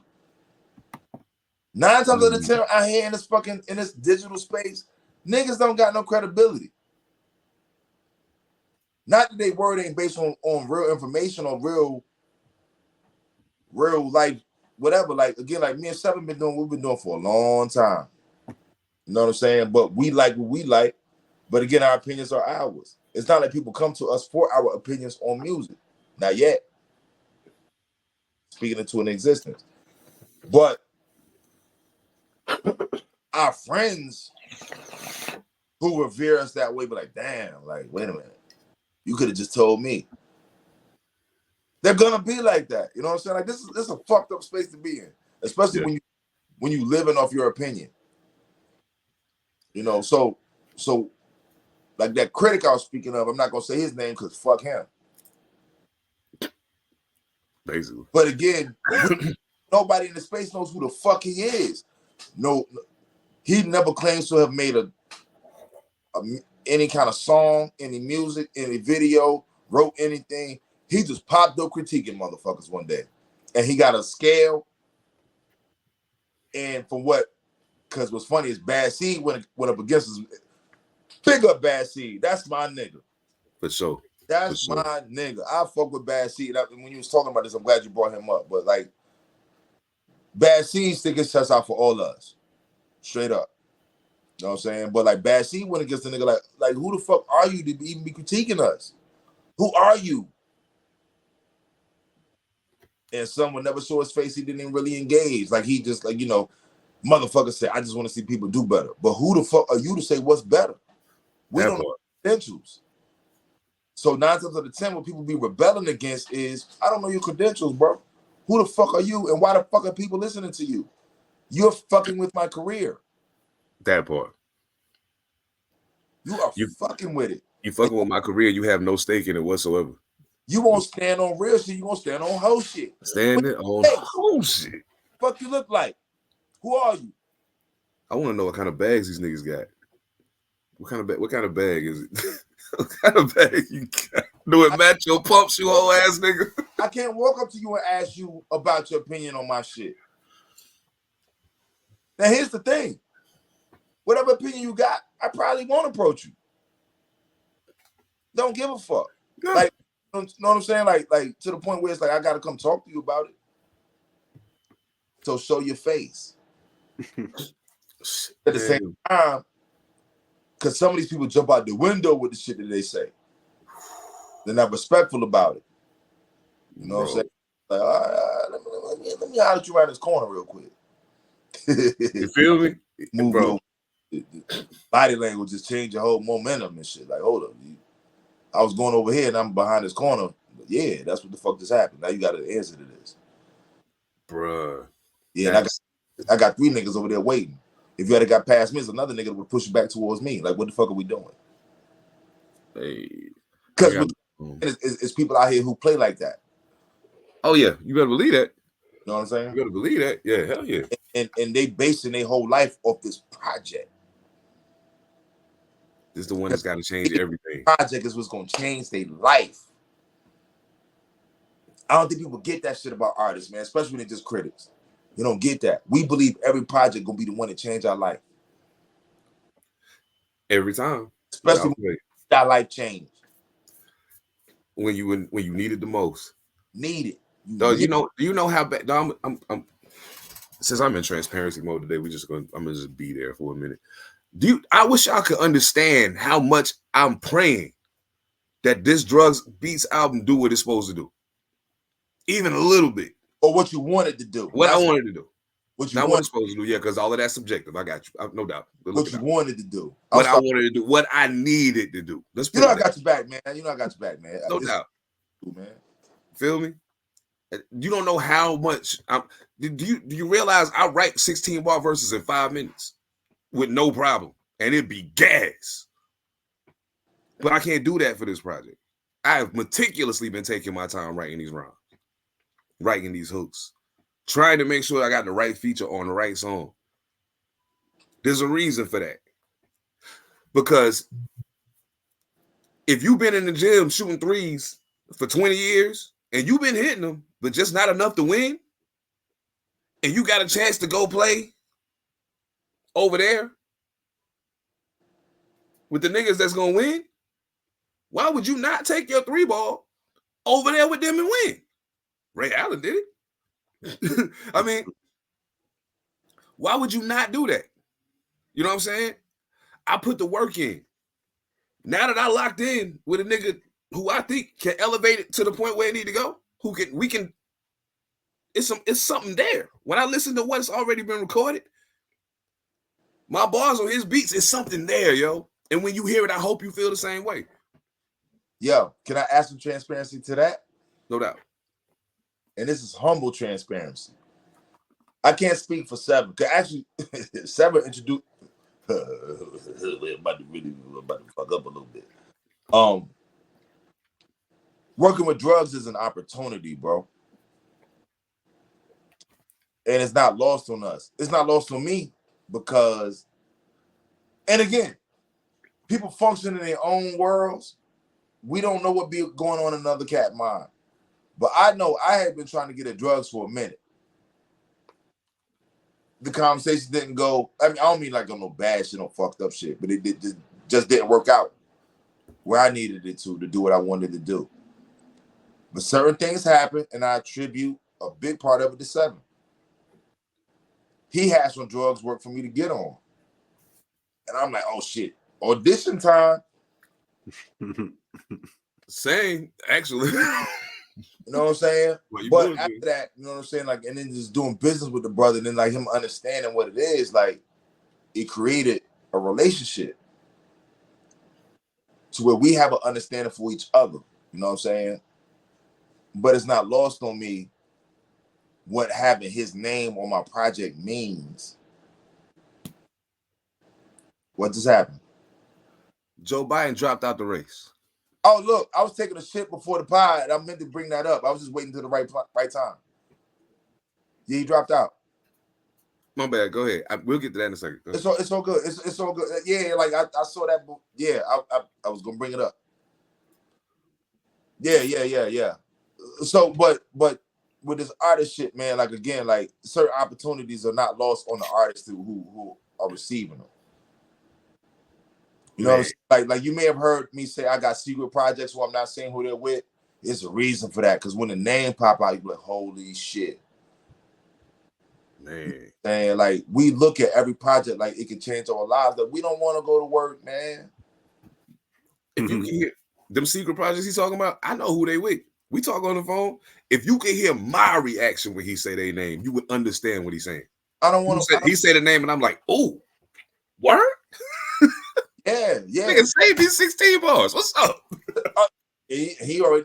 I ain't got to save you nothing, nigga. Like it's coming. Like he No go, doubt. you know what I'm saying? But it's like everything with this is give and take. You know, like it's not lost on me that some people look at me like he could help me get seen by certain people. I get it. I get it. There's a reason every time I talk about the album, it says Grammy nominated Drugs Beats. There's a reason I say that. Right. But he earned that. Facts. He earned that. You know what I mean? And for the fact that he want to fuck with us, that's big, bro. That's big. So we still got the movement in that. You know what I mean? So, I mean, we always gonna look at this shit, man, because none of us want to have to fucking punch in and punch out on the clock. We'd rather punch our own clock. And that clock being, okay, I gotta knock out 8 verses today. Yeah. 4 or 5 of these is features, the other 2 is just for my shit. I like that pressure though. But we want to be there. You know what I'm saying? We want to be there. That's that good pressure. The life of an artist is different. You know what I'm saying? And we want that. So we always gonna look at it that way. So like you critic motherfuckers who got bullshit to say with no cachet in the game, like who the fuck are you? Smack. Who is this nigga? Salute the young ill, yo. What makes us say? Who is this nigga? Who is this nigga? Bro, I don't know you. Yo. People revere what you say. What, like, who the fuck are you? Oh shit! You know what? Like, you know why I fuck with Ray Daniels? Why? And I don't agree with a lot of shit he say. Because you can look him up and see what the fuck he's done. That part. Yeah. So you know his opinion comes from an informed place, an experienced place. But again, too, he's dealing with a different level of industry. So that's what my disagreement comes into play. Not that he's wrong. I just don't feel that shit work for everybody. Right. You know what I'm saying? And that's important too. Come the fuck on, man. Like, nah, fuck that shit, man. Like, nah. I was about to say a name, and I'm not gonna say a name. But there's a certain critic out now who a lot of the underground is fucking with because he interviews people he likes. He follows me, we follow each other. We have back and forth a lot of times. I know what he's talking about. He said he don't like my music. Like he feels like it's whatever. Cool. But I realize at least you rap. And at least you'll put your bars on display and you just fucking around. But at least you show that part of you. So I can respect that much. Yeah. I could give you that. You know what I'm saying? But it's just funny though, because everybody that you be interviewing, they listen to me and I'm all around your shit. And yeah, you won't interview me with your dumb ass. You're like, what the that shit was wild. Yo, I tell you what, Seven, like, how you feel about this drug shit? I got an idea, Seven. Uh-oh.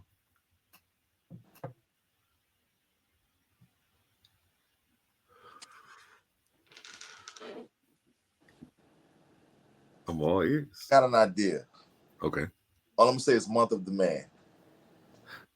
And you know what's crazy? I had that idea before too. And I'm glad you just said that. Bastard. Why didn't you say it? Because I was like, man, you already do that shit. Month of the man. I was like, man, he gonna be like, man, nigga, you'll go ahead with this. Why would I do that? Yeah, once again, this us, man. Like, why wouldn't we do that? Oh man, well, I feel you, no doubt. It makes sense. It makes perfect sense. I mean, we'll figure it out, but something to that point, you know what I'm saying? Like, again, like, yeah, because I thought that was super dope when it happened. Like, and you know what I'm saying? Grammy nominated. Like, why wouldn't we make a celebration out of that? No doubt. I feel you. Hell yeah. And like, oh, just so y'all know, for y'all niggas out there be screaming at, see, I already know y'all put that CC thing on, that clout chasing thing on niggas. It ain't that. I say Grammy nominated because he deserved that respect. Because there's a whole lot of y'all motherfuckers out there that don't know his name, that need to know and need to have that respect for his name when you see it. That's why he earned that. I meant he earned it. Exactly. The flip side of that, the other side of that coin is that, yeah, I do get some benefit from the fact that I'm working with a Grammy nominated producer. But that's not the first reason why I say it. No, the first reason why I say it is because he earned. It's no different than me calling a motherfucker Sir something, a captain, blah, blah, blah. Nigga, you earned that. So I'm going to call you that. Cool. You know what I'm saying? It's all good. But you made me think about something too. And I've been meaning to ask this question to Mr. Barnes for a while. So just so y'all know, Mojo Barnes writes notoriously slow. Just so y'all know. He writes notoriously slow. I said I write a 16 in 5 minutes. He might write a 16 in 5 months. I don't know. But I'm being facetious right now. But this is my question. Being that your process operates the way that it does, has there ever been a point in time where you got what you deemed was unfair criticism for that being your process? Nope. Okay. Nope. Okay. I was getting more criticism when I was actually putting out more, and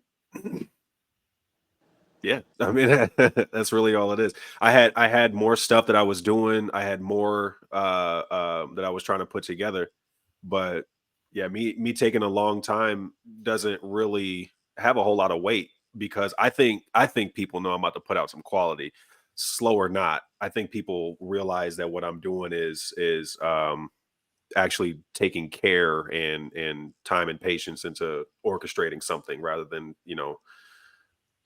model bottle type rhymes. Right. So no, I haven't experienced that. Yeah. Say that again. Model bottle type rhymes. Yeah. Cliches. Yeah. Yeah. Gotcha. I just never heard it referred that way. That was beautiful. I like that. Yeah. That was beautiful. And you know what? I want to take a second to give Mojo his flowers, y'all. If y'all don't mind, just for one moment, because I am very critical of MCs. Everybody that knows me knows this. I'm super fucking critical of MCs. Always have been. I'm critical of MCs because I feel like there's a certain standard, regardless of what kind of MC you are. Like even if you're a party MC, there's a standard. You know what I'm saying? If you're a lyrical MC, there's a standard. If you're a conscious, I hate that fucking tag, with MC, there's a standard. You know what I'm saying? And if you don't meet, case in point, for as incredible as we think Jay-Z is, his verse on Dead Prez song was trash. Let's just be honest. It was doo-doo. He was on the Hell Yeah remix with Dead Prez. Oh, gotcha. Yeah, and that shit was dumpster juice. They could have left that shit on the cutting room floor. But that's because he was trying to walk down A Street with no shoes on. You can't do that. Not the street that they on. You can't do that. You have to have your boots strapped up to walk down that street. You can't fuck around over there. It's got to be a certain way, and they do it that way. And so when you got on it, it was like, what? You know what I'm saying? Not only does this sound out of place, like this verse just ain't good. And it's okay. He's got a million dope verses. That just ain't one of them. It's okay. But when I think about MCs, there's a certain way that I analyze the way people say what they're saying, the way they wrote what they're saying, and all of that. You know what I'm saying? I analyze all those things while I'm listening to you rap your little 16 bars. I want to know all of those things. So I may listen to the same verse 10 times because I'm trying to make sure I got what I think I understand from this. I want to make sure I got it. Mojo Barnes writes like a scientist in a lot of ways. Because a lot of times what he's writing, if you listen to 16 bars from Mojo Barnes, the first 8 to 10 bars of it is all the hypothesis. The last 6 bars is where you get the summation of that whole thing. And he says things in the course of a verse that you may not think is normal. Like you wouldn't expect somebody to say it. Like case in point, we did the song called Sinatra's Ghost on Soul the Interrogator's album. And it seems like a very simple thing until you hear it in the context of the song when he says, bitch, I'll kick your trash cans over and keep pedaling. Sounds like a simple thing till you hear the song and then you hear that line in the song. And it's just like, yo, this is hilarious. What the fuck? Because we've been so serious and so the whole record. And then he just says that and it's just like, and then he dives right back into some crazy shit. And it's just like, whoa. This motherfucker's incredible. Especially if you know the reference. That's a exactly. Yeah. It's a dope reference. I was like, yo, this guy, man, yo. Punt. That's how he said it, right? That's how he sounded. Punt. Yo, so I mean, yeah, I'm very critical of MCs, man. Mojo Barnes has been a very pleasant surprise for me. I'll tell you. I heard him, and this is why I don't like to see people live the first time. I like to have already heard your music, at least a song or two before I see you live. Only because sometimes live, I can't understand what the fuck you're saying. Like sometimes if the system's not good, I can't make out what you're saying. I can vibe with you while you rocking if your energy's dope and all, but I can't understand what the fuck you're saying. And for me, the words are important. Like they are uber important to me. Like I don't give a fuck about nothing else really, but what you're saying. So yeah, like so for me, Mojo Barnes was a revelation as far as quote unquote Seattle rappers are concerned. He's a different breed. And I want y'all should get familiar with that. Right now you can't because of some technical things that have occurred, but we're gonna get you there. Don't worry about it. Wait. Now you just explained to me a big reason why you don't like going to shows. Yeah, like that's part of it too. Yeah, that's part of it too. Yeah. Listen, like how the fuck you don't like going to shows? But you just now, I don't even when I asked you that back then, you couldn't explain this part. Well, you didn't explain this part of it. But hearing that just explains so. Got it. Yeah, that's got a lot to do with it. Yeah, like Got it. Nigga, go to shows. Fuck that. Go. Like so like to your point when you said like you don't like hearing people live first, you'd rather hear their recorded music. I would much rather hear you live first. Just for that element of surprise. Like, wait a minute, who the fuck is this? Now I understand what you're saying, like with the sound quality and all that, like, you know, that's something else. And hopefully the MC knows how to move around that. Hopefully the MC knows how to be in the crowd listening beforehand and knows how to tell the sound man to adjust his shit. Right. Which is a whole other conversation too.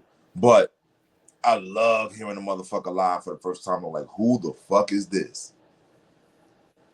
Who the fuck is this? That's the best shit for me. That's why I go to shows. I go to shows for that. Like that's funny you said that. Like, yeah, like I go. It's happened to me a few times. And when I say that, I'm mainly talking about people who But you don't like nobody though, Seven. like so say for instance, if Mojo says, "Hey, I'm going to the Julie C show." This just to throw a name out there. Okay, right. I'm going to the Julie C show, and I'm like, okay, I've heard her name before, but I've never heard her music. So I trust Mojo's judgment, sure, but I still don't know if I'm gonna go, because to me, if I go, like one of my first questions I start asking when people invite me somewhere is what's the sound like? You know what I'm saying? Like, what's the sound quality in the venue? If the sound's bad, I'm not coming, because I need to hear the words. It's just something in me. I have to hear the words. Like, if I can't hear the words, it's a waste of time for me. So like, I don't know. Maybe I'd be too. I just can't enjoy it if I can't hear the words. You know what I'm saying? You enjoy your food how you like to eat it, bro. Can't nobody tell you need to put salt on that if you don't like salt. True that. Now, there have been times I was pleasantly surprised. Like, the first time I heard Mojo, I didn't know who the fuck he was. You know what I'm saying? I walked in the building. He walked up on stage. He had hair then. Like, it was wild. I think he had blonde hair at the time or some shit like that. I don't know. Take that, Mojo. I wouldn't know how to take that. It just is what it is. I gotta thank my dad for that one, you know. He had hair then. Fuck you trying to say? All I'm saying is he don't got it now. That's all. It's gone. It's going away. But I'm big on that, man. I love going to shows and being surprised by what the fuck I see on stage. I love it. And that makes you approach the artist. The problem for me is most of the surprises will be unpleasant. That's the bad part. But yeah, but you don't like nobody. See, like that. Yeah, he just said that first time. Like, you don't like nobody though. That's the problem. It ain't that. I mean, I do like people. Like, okay. It's just seldom. Very, I think a lot of times, like if it's me, what I used to do is I'd go up to the front of the stage so that I could cut through that bullshit being pushed around and the sound, because then you can actually hear what they're projecting towards you. Right. And I would just stand there and just like analyze, you know what I mean? Yeah. But you get tired of doing that when the artist is not so great, because I get this awkward feeling like I've been in his face the whole time and I'm feeling obligated to say something. I'd be like, you did a good job on stage, man. That's usually what it is. Got you. Yeah. I got you. Nah, that's funny because I only get that feeling if they come talk to me. Feel the obligation? Yeah, yeah. Not the same obligation, but I feel forced to talk to you. Okay. True. Mm-hmm. Because now you're trying to shake my hand. Right in the front of the stage with my hands in my pockets listening. Or with a drink, just drinking. And I'm like, I came up there because something you're doing made me want to do that. Not because I want to be in the front. You know what I'm saying? But hopefully, I'm up here peeping your whole shit. And I'm hoping that if I don't like it, you to come off stage asking me, like, so what do you think? Because you can get an honest opinion. I'm gonna give it to you. Right. I don't want to do that. Because at the same time, you could look at it like, well, who the fuck are you? Because again, like, you might not know who I am. Or even if you do, you could be like, man, you ain't nobody. You could be on that. Or they'll be on some, you don't like me because you just don't like my shit because it don't sound like yours. Because you think I'm better than you. People be on that shit. I'm like, nah, oh yeah, ain't that. No. I don't think you're better than me. I rap octagons, quadrahedrons, all kind of shit around y'all bitch ass niggas. No, it ain't that. I know what to do with that microphone in my hand and on stage. I could tell you how to make yourself sound better. How about that? And I know if you say something stupid on your record, I'm gonna end your career 16 balls or less, you bitch ass nigga. I'm just saying. I think we're so far into our like social media phase. Yeah. I think by now, with as many opinions that are around, we should be able to decipher what's criticism and what's just somebody being a fucking hater. I don't think people can. That's weird to me though, because just due to the body language, the was it timbre in their voice, the way that they're fucking saying it. Yeah. We should be able to now decipher or at least just ask, because I know a lot of people want to jump to the whole, oh, he's a hater thing first. I'm like, I hate that shit because that's not the case a lot of the time. Right. We got to learn how to take constructive criticism. Like, yeah, I want to acknowledge that you were vulnerable up on stage because it takes a lot of people and not a lot of people can do it. And it takes a lot of courage to believe in what you're doing enough to bring it in front of people who've never seen it before. Right. It's not always being a hater. Right. I don't think I'm better. I mean, I might think I'm better than you, but that's, it's just supposed to be on an equal level of, I'm sharing this with you because I care. Yeah. I feel you. Yeah. I'm gonna just say it because I'm an MC and niggas told me I've been way too humble for way too long. So I'm gonna just say I know I rap better than y'all niggas. So see me when you see me if you don't think so. It is what it is. Off the head written, I don't give a fuck. You can get this work, nigga. It is what it is. You know what I'm saying? Speaking of the work, question. Recently, Lotto was getting interviewed. They asked her about her thing with Ice Spice. Now, mind you, I just want to make it very clear. I don't listen to Ice Spice or Lotto, either one, because they just don't make music for me. I will check for a Lotto freestyle if she go to like LA Legals or something, because I just think Lotto can rap. But I thought Lotto could rap since she was like 16. I watched her on the Rap Game with JD. She's been dope since back then, and she write her own shit too. So like, I gotta do love her. I like Lotto. I fuck with Lotto, yeah. So Ice Spice, I mean, you rap for the generation that you come from. So I get it. Like that style that you use, I don't like that shit or none of that. But like you do what you do for them and they like it. So it's cool. I ain't got no problem with that. The one thing I will say before I go into what I'm about to go into is if y'all pay close attention to that young lady, watch her face. She's really hoping y'all hurry up and get over this twerking shit so she can really do something different for y'all. She's getting tired of it. And I see it on her face. She's tired of it. I am too. Me too. I mean, in the beginning, it was like, damn. But then it was like, okay, shorty, enough. You know what I'm saying? Like, okay, enough already. Chill the fuck out. If you're going to rap, rap. I got an opinion about that. But oh, go ahead. I want to hear it. What are you expecting from the public when that's how you presented yourself? Not to say like it's not to try to down her for doing it. It's just that's what people are gravitating towards. That's why everybody has their phone out at your concerts. They want to catch that moment, and that's what they care about. I don't think a lot of people are listening to her bars, and so she's tired of it. No, I'm sorry. That was reflective as fuck. I didn't mean to do that.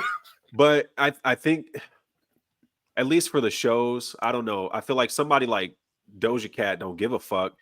She'll do it, but then she'll pop out with some crazy like bar heavy shit. Just like if you're tired of it, just make the switch. You gotta diversify your bonds, nigga. That part. Just do it already. Or yeah. Because I too have seen the videos of her face, and she is tired. She looks bored. She's so tired of shaking her ass. She don't know what to do with herself. Yeah. I don't blame. But dog, the very first image I ever heard of her, the first time I ever heard of her, it was the hook to that first song. She came out, the niggas a munch, da da da da, and it was just her singing that song, surrounded by a bunch of other bitches. She got her back to the camera, rapping over her shoulder, shaking her ass. Mm-hmm. That was my introduction to Ice Spice. So much like you said, if that was the introduction, sometimes how you introduce yourself to a nigga, it gets stuck with him. You know what I'm saying? Like, think about a nigga that you see play a role in a movie. He's playing so good, he can't never play nothing else. Because everything else he auditioned for, he in something else, all you see is the motherfucker he played in the last movie. You know that's the dude they call, I think they call him like Pedro or something like that, or what's his fucking name? Or God, now I want to. Felix is usually what they call him in the like movies and stuff. I'll look him up. Well, if I show you his face, you'll know exactly who I'm talking about because he's always like this lesser role, but it's real pivotal because he does it so well. Yeah, please find that because I know Yeah, I know a whole I'll lot of find motherfuckers it. like that. I want to know who you talk about specifically. Yeah, it's a whole lot of motherfuckers in Hollywood like that I see them, and it's generally they're playing the same role per se. The name may change, but the role. Was you talking about Hector? Hector. Yes. I forget his last name. Is it Elizondo? Please don't tell me I'm fucking this up. But you mean my shit. He playing all the West Coast hood movies and shit or whatever the fuck. He just always a Mexican gangster. Yeah. His real name is Noel Guglielmi. That's the bald head dude? Yeah, this man right here. I don't know if you guys can see. No. The green screen is fucking up. I got you. I'm gonna send a picture. Okay, but I think that's what you took. So I didn't see that picture, but I didn't see. Damn, my light fucking it up. Motherfucker who plays the guy from Training Day, who house you went into? Oh yeah. That motherfucker's from New Zealand. He ain't even Mexican. Did you know that? I did not know that. Hold on. That's him. Training Day. It was Moreno, right? In Training Day? It was who? Moreno. That was his name in Training Day? I don't remember the names. I just know the scenes. Oh, man. Yeah. Who got violated? Yeah, I know you're talking about, yeah. He ain't even Mexican. He from New Zealand. Oh, that's wild. That's crazy. You know, but he's been stereotyped into all these Mexican roles. That's crazy as fuck. Shout out to you, girl. I'm trying to think. Yeah, that's who I'm talking about. That's the same person I'm talking about. Oh, that's what you're talking about? Yeah. Okay. Yeah, that's him. Yeah. Yeah, that's him. Okay, so yeah, that's Ice Spice. Stop being Hector. Ice Spice. Stop being Hector. No, the Hector dude is the other motherfucker that play movies that always play the same role. Bald head. It's like if you think about it, it's the same dude. Because I just looked up his name. It's Noel Guglielmi. Hold on. Let me see if I can go to his what the fuck? Because Moreno is the same dude I just looked up. If I'm not mistaken, the dude I'm talking about was in shit, man. Fuck, how many movies was this motherfucker in? He's in all the movies. But I'm trying to think of one movie in particular. God damn it. Yo, that's it. Get your shit pushed in. Oh, that guy? No, not him. Not him. Okay. I was thinking about that shit. That shit was wild, bro. He was talking to that guy's from New Zealand. Oh yeah. Yeah, his name is Cliff Curtis. Cliff Curtis. That's crazy. Nigga, your name is Cliff. I'm gonna send you a screenshot of who we're talking about. Man, what is this motherfucker name? This nigga said his name is Cliff Curtis. Fucking dead, yo. I'm sorry. I'm not trying to be funny, but that's just funny as shit. But okay. Yeah, so it definitely ain't this nigga because he's from Santa Monica. Hold up. Yeah.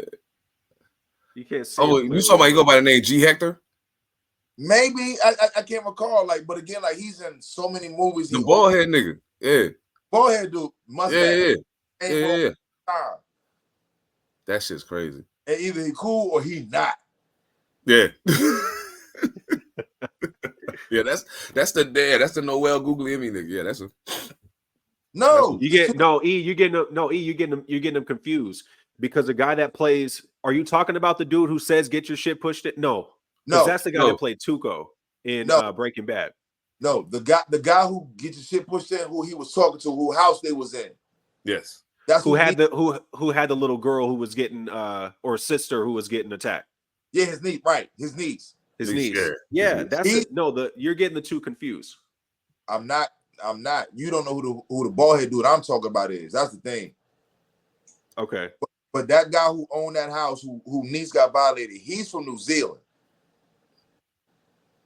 He not Mexican at all. What in the world? Hold up. I'm gonna let you research Just that. check the screenshot. Check the screenshot. Matter of fact, man, you might have to edit this shit out, man. I need to see it.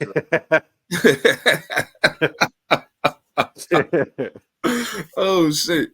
Okay, So, okay. That's the bald head guy I'm talking about, but that's not the guy who I'm talking about. This in Training Day. What about the dude from New Zealand, the Cliff guy? Because he's Cliff Curtis. I don't have a picture yet. Oh, it must not have gone through. Yeah, it's still sending this.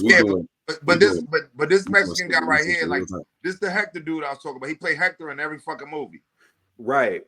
Yeah. But he's not. This dude's not bald. The guy that you're thinking of who had the niece is not bald headed in that movie. Not at all. No. The you sent me is the bald head guy who I was talking about. Cliff Curtis is the guy he's talking about. He's the one Cliff Curtis is the one whose niece was kidnapped or fucked with in Training Day. Yeah, he's the one. Yeah, he the one. Okay. No, we different people, but yeah, no. When I said bald head, I knew I wasn't talking about the guy from Training Day. I knew that. Yeah. Oh, yeah. So the bald head guy is the bald head guy you was talking about, but the guy from Training Day you was talking about was the other. Yeah. You realize what I said? Yeah, no doubt. I got you. No doubt. Yeah. But they both get typecast in the shit. But it's just funnier because the guy from New Zealand gets typecast in the Mexican roles. He's not even fucking. He ain't even Mexican. Yeah, that shit crazy. Got you. Salute the Training Day. Salute to all y'all typecast ass niggas. Now, Ice Spice, you typecast yourself. So I like to get typecast. Fuck it. I mean, it keeps you working. It is what it is. I mean, I can tell you that one. But so the thing was, they asked Lotto about engaging, further in the back and forth with Ice Spice, and I mean, Lotto, as politically as she could, answered the question, but still took a shot at the same time because she basically was like, normally when you do that, you want to do it, tit for tat back and forth with somebody that's on your level, you know what I'm saying? So I mean, I don't know that she would want to do that, you know what I'm saying? I don't know that, so I don't know that she would want to engage in that. But that she was saying it in a way like she's putting the onus on Ice Spice, but what she really saying is, girl, stay your ass over there. Do not come over here fucking with me because I'm trying to tell you, it will be up and stuck for your ass. And I get it. Let's not toy about this. Ice Spice fans, I doubt there are any Ice Spice fans listening to this podcast, but if there are, my apologies. But your girl don't want no problem with Lotto, okay?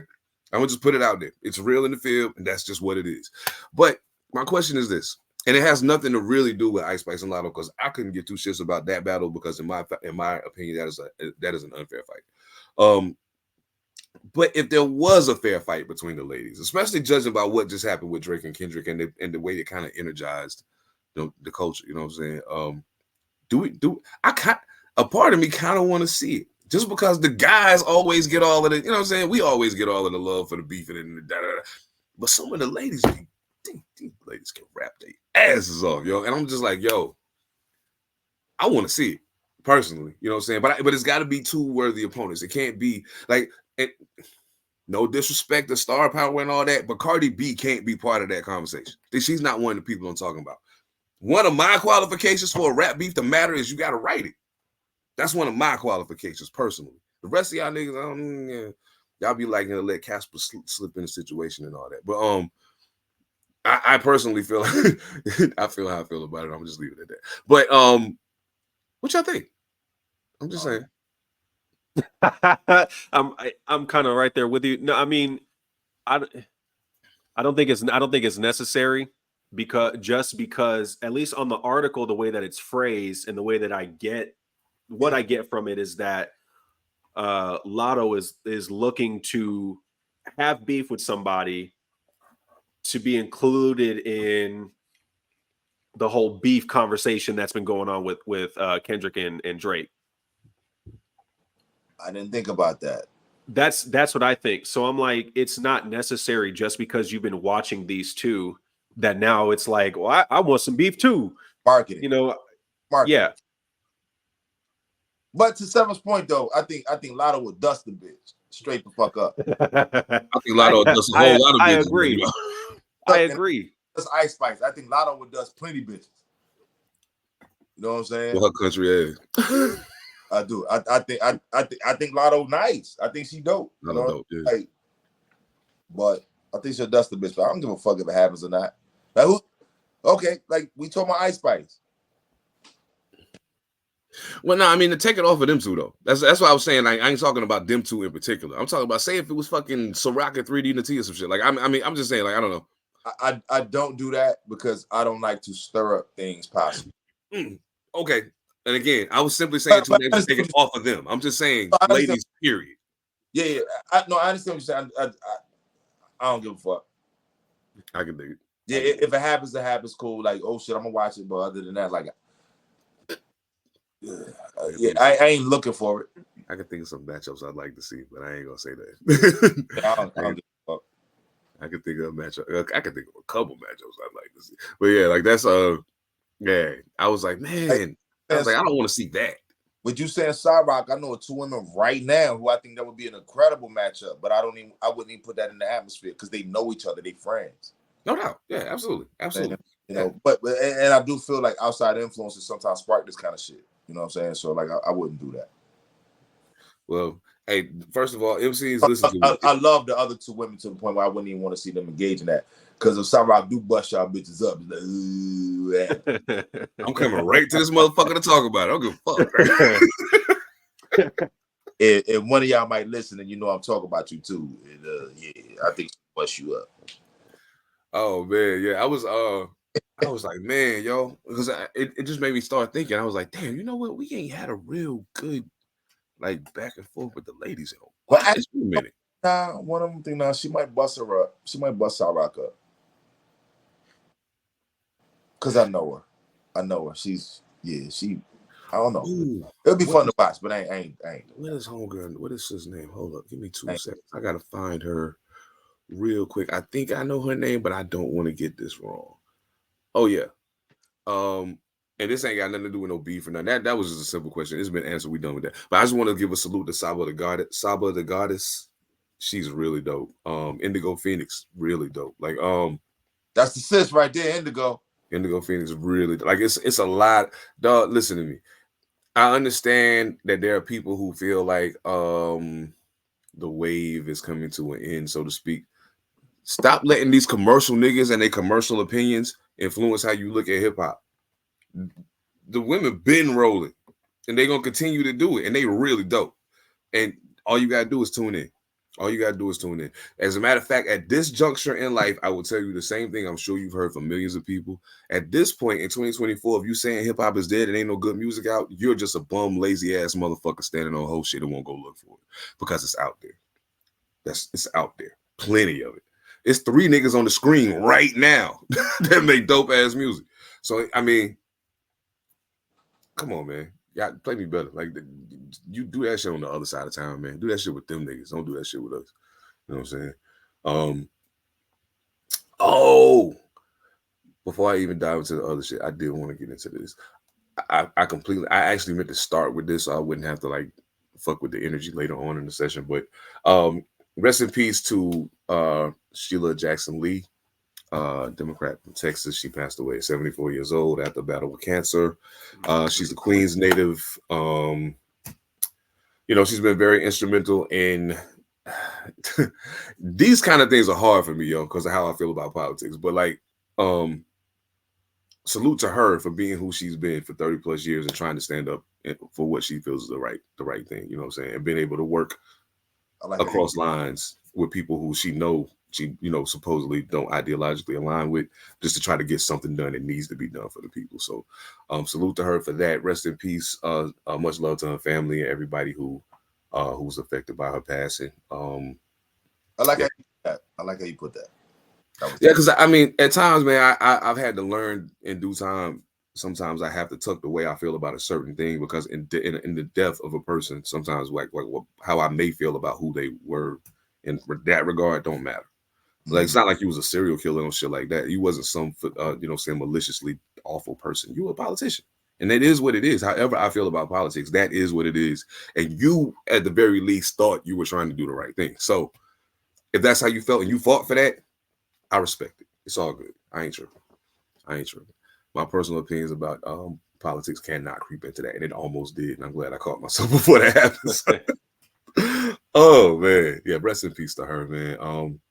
It's been a lot of people, and it sounds crazy when people say there's been a lot of people dying, because I mean there's always a lot of people dying, but it just seems like there's when it's I think what happens is when it's in your sphere of influence, it hits you harder. Like you're more aware of it.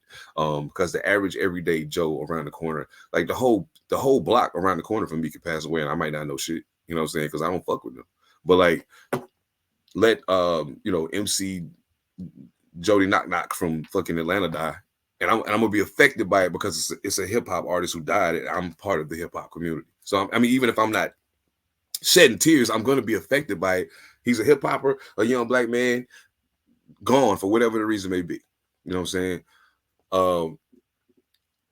And I just think that it's important that we be mindful of how we address those things when we talk publicly about it. You know what I'm saying? Like there have been times I've been very disrespectful of people who died. I'm not gonna lie. That didn't deserve it. Now, I've been disrespectful of some of y'all motherfuckers that died. I would have said it to your fucking face, so I don't care. But like, and fuck you, and I hope you burning wherever the fuck you at. But anyway, so I only have a yes or no question. As part of this Juneteenth conversation, yes or no? You said what? Part of this a Juneteenth conversation, yes or no? It very well could be. Just wondering. Okay. Very well could be, yeah. Actually, we could table that till you know. Okay, I got you. Yeah, because I actually want to. Yeah. We can pause that for now. We'll pause that for now. I got you. Woo! Yeah. That niggas don't want to have a Juneteenth conversation, bro. Like, you know what? They don't. And I'm not getting ready to go crazy right now. I just want to say, it's real easy to fool y'all niggas sometimes. That's all I'm gonna say. I'm gonna leave it at that. And I'm gonna leave it at that. One time I will condone you doing that, because I would love to just dedicate a good portion of an episode to that. No doubt. Let's plan on it, because I think that, as a matter of fact, something I want to put in the air right now. I'm gonna put it in the air while we're recording. Y'all will see this tomorrow or whenever y'all see it. Very soon we're gonna do a live broadcast, so y'all will be able to chime in while we rocking. And share your opinion, and we might save it for that one, because I'd like to know what y'all think about that too. Because some of y'all the motherfuckers that got abracadabra, they got you, they got you. Ooh, they got you. Oh shit. While I'm on a sad, serious note, rest in peace to Sonya Massey as well. Man, this is wrong. Okay, so Ms. Massey called the police. The police came to her house. She thought somebody was in the house. But then when they got there, the situation got weird. Like, I'm gonna just read it because I don't want to fuck this up. So just bear with me for a second. I might read a nice little portion of this. The article's not super long, but I'm not gonna read the whole thing. And this is from, just so y'all know, it's from NBC News, so y'all know where I'm getting my source from. A fatal law enforcement shooting in Illinois that prompted outrage from protesters and officials followed a dispute over a pot of steaming water in the victim's home. That's weird already, right? So where is his Sangamon County, I guess. Deputy Sean Grayson, who was indicted on charges of first-degree murder and other crimes in the July 6th killing of Sonya Massey, 36, is accused of shooting Massey in the face after he and another deputy were dispatched to her home shortly before 1 a.m. after she reported a possible prowler, according to documents. Grayson did not render aid after the shooting and discouraged his partner from doing so, according to a petition from prosecutors seeking to deny pretrial release for Grayson. Grayson pleaded not guilty at his arraignment on Thursday. Blah, blah, blah, blah, blah. Prosecutors argued that Grayson was a threat to the community and should remain in custody without bail. The judge granted the request on Thursday. According to Illinois State Police summary of the shooting, deputies found a car at Massey's home that appeared to have been broken into. After they knocked on her door, the deputies found her distraught and not thinking clearly, and they entered her home. The exchange over the pot came after Grayson motioned to a container which was on the stove in Massey's kitchen, according to the summary. Massey turned off the burner, picked up the pot, carried it to the sink, and turned on the faucet. Grayson was roughly 10 feet from Massey, who asked the deputies what they were doing. Getting away from your hot steaming water was his response to that. What the fuck? I rebuke you in the name of Jesus, Massey said twice. Now that's funny. But anyway, Grayson responded, I swear to God, I will shoot you right in your fucking face. So she said she rebuked you in the name of Jesus, and then you said, I swear to God, I'll shoot you in the fucking face. You can't make this up. You can't make this up. When Grayson drew his service weapon and ordered her to drop the pot, she let go and crouched below a line of cabinets. Long story short, she stood up, grabbed the pot. He continued to tell her to drop the pot. She threw steaming hot water on a chair next to the cabinet she had been ducking next to. And when she did that, he shot her 3 times, striking her once in the face. After the shooting, the other deputy was trying to CPR, telling him to call EMTs. He's like, nah, the injury's too serious. Leave her alone.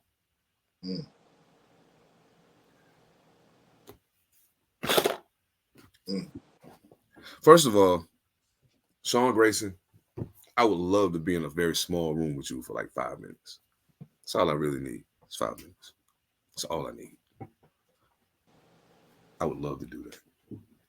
I teach you how to dance and shit. I'm pretty sure you can't. Teach you how to dance and shit.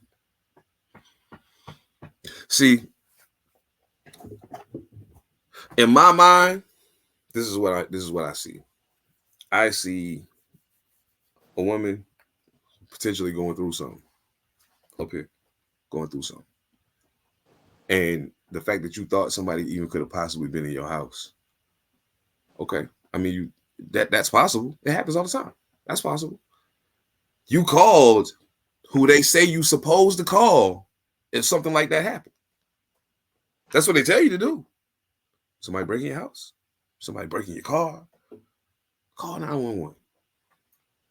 They are here to serve and protect.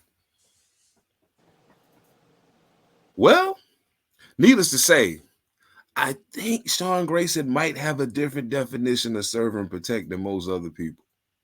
This has got a feeling about that.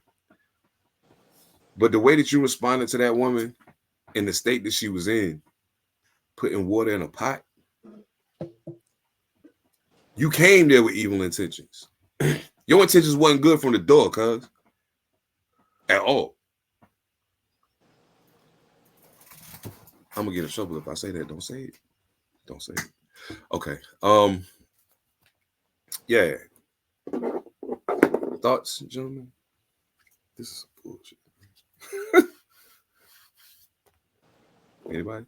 No, nothing. Okay. It's heavy. It's real heavy. Yeah. Yeah.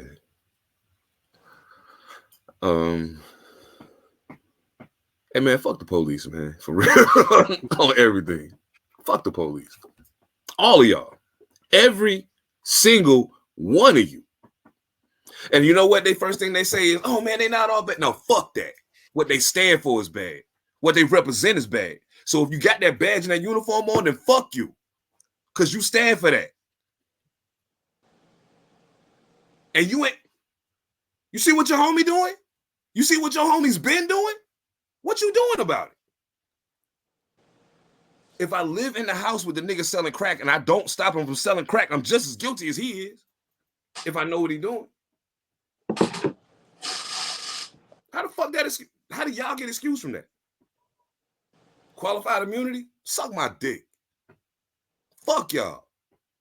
And this motherfucker that Project 22, I hope y'all read that shit, dog. They literally talking about giving these motherfuckers the green light to do whatever the fuck they want. Like they ain't got it already.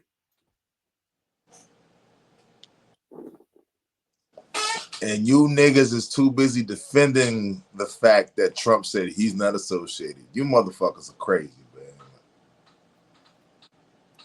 We're gonna get more money. No, you not. You ain't getting no money now, nigga. Them tax breaks ain't for you. You ain't getting money now, nigga. He ain't talking about you. Telling y'all to play, man. Like, you know, like when I played basketball in like middle school and high school, I didn't understand it then. But sometimes coaches would say in practice, right? They'd be like, stop defending the play because you know the play. That never made sense to me. I'm like, I know the fucking play. Why wouldn't I defend it? This is what coaching is, right? I see what the play is. Yeah, I'm gonna play that passing lane. You tell him I got to stand in front of him anyway. So if I know the pass is going here, I'm gonna defend. It's not gonna work, right? These motherfuckers are telling y'all to play, and they don't want to defend it. Like, all right, got it, Man. got it. Man, love and respect to her family and all the people in that community that have been affected by this. I'm so tired of having to say that though. So tired of having to say that. I'm tired of the all cops ain't bad motherfuckers. I'm sick of y'all. Sick of you. Because if all the cops weren't bad, much like I said, there's a brainwash. There's a documentary that's out. It's on Amazon Prime. I think it's called it's on Amazon. Yeah, it's on Amazon Prime. It's called Reimagining Safety. And in Reimagining Safety, they talk about all of the potential alternatives to policing that in the way that we know it. Excellent film. Shot by a documentarian. His name is Matthew Solomon. He's out of LA actually. There's a sister who's a former LAPD officer in the film who talks about her training, how she was trained, and how she saw that unfold in real time in the field, and why that's part of the reason she's no longer a police officer. Don't fool yourself into thinking the police are not paid to protect you, dog. You need to get that out of your head. That's not what they're paid to do. You should, like, instead of believing what you see on TV and believing what motherfuckers tell you, just go read it. When you see what their actual job is, you'll stop feeling so secure and having them motherfuckers around. As soon as you really know what their job is. That's what the police ain't here to stop crime, cuz. That ain't why they're here. If they were here to stop crime, there would be way more police officers and they would be posted up, not riding around the fucking city all day wasting fucking money. They're only here to lock you up. That's it. I'm good, man. People, they're only here to lock you up. That's it. Their job is to lock you up. Feed the beast. And then when you realize that they're not obligated to tell you the truth. Don't you lie to them, though. Don't you lie to them, though. They are not obligated to tell you the truth. That's scary. Their job is to lock you up. That's scary.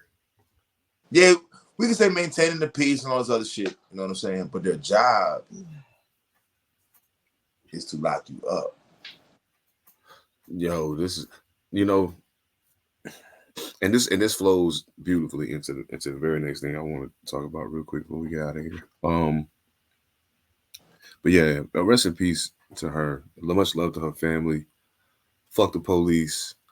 Y'all niggas need to wake up, man, and real like the thing that be pissing me off is when I be seeing y'all championing some shit, and I be like, you don't even realize what you're saying, do you? You don't really know what you're saying, do you? Because if you did, you wouldn't say that. Because you sound fucking stupid right now. Like, just say it. You like, dog, you really think that? Man. So yeah, I hope people get their lives together. And God, there's so much to. Oh! Anyway, I gotta ask y'all though, man, in light of the news that we, touched on for just a hot second a little bit ago. Is Joe Biden dropping out of the race and endorsing Kamala Harris? Is that basically to me? I'm gonna be completely honest. To me, that's essentially saying I concede. Go ahead, Trump, you win. That's essentially what it's saying to me. Because I don't think she can beat him. I don't think that's him saying that, but I do think that's an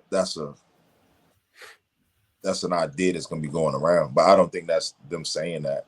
But so my question, because again, like I didn't get to read it. Like so, like when I was saying like earlier, like today, I was literally taking a shit and I saw a headline just pop across my phone. It said Biden is coming out of the race or whatever, right? So I don't know what their plan is. I don't know if their plan is to endorse Kamala. as the presidential candidate. I don't know if that's that or not. I just do know before this happened, people were saying like, yo, like, you know, it take years to get a candidate in place and get the support behind them. Like, it's not going to be an automatic support of her. So that's why I'm wondering, like, is it? Well, I don't know if it's going to be her, but that's who he's endorsed to replace him. Yeah. Oh, it is? Yeah, that's who he endorsed. Yeah. Then more than likely it will be, but you know what I'm saying? But like, even still to that point, you know what I'm saying? Like, in a roundabout way, it goes back to what you just said. You know what I'm saying? Like, it's not that he's necessarily saying like, yeah, Trump, you're going to win. I think Biden's family and campaign and all his people have realized that, look, man, we can't have you out there looking like that. Bottom line. And you got to know it too, bro. Yeah. You know what I'm saying? Like, when I saw that video where the Trump just walked backstage after they debate, like, walk backstage, like, whatever. And they had to walk Biden down 2 steps. Like, physically, you're not capable of doing this job anymore. Mentally, you might be all the way there. Because, I'm watching the debates, watching the speech. I'm like, no, nah, his brain's still there. Oh, yeah. It just don't come out how you want it to be out of your leader. You know? It's like the car still run, but it just backfire on a regular basis. You know what I'm saying? It stutter like a motherfucker trying to start. Yeah. You know what I mean? Once it gets started, it's like it'll drive and you'll get there, but you know, like that's what it looks get on the highway. You know, the right blinker might not work. You know what I'm saying? Like, listen, it'll get you there though, but I mean, yeah, you know, I feel. And at this point, it's not worth getting the car fixed. No doubt. So it's time to get another car. I don't know. That's if I had to vote today. Now, actually, that's unfair for me to say that. It's unfair, but also you kind of putting her in an unfair situation because for the last 4 years, y'all basically kept her fucking silent. She ain't said nothing.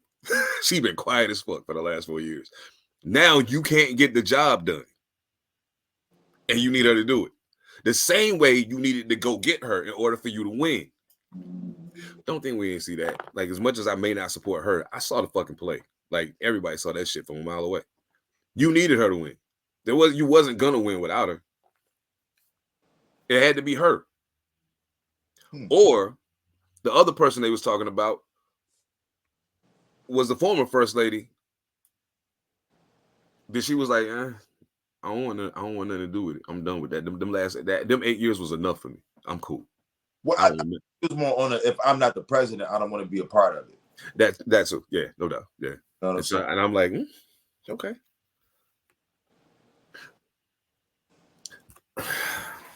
To the motherfucker. I feel bad getting set up to lose, yo. Like, I hate to do the what about shit, but let's really look at what's going on here.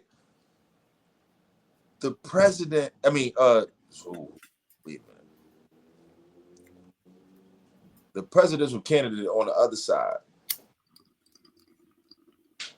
his running mate is a motherfucker who openly criticized him. They don't fuck with each other.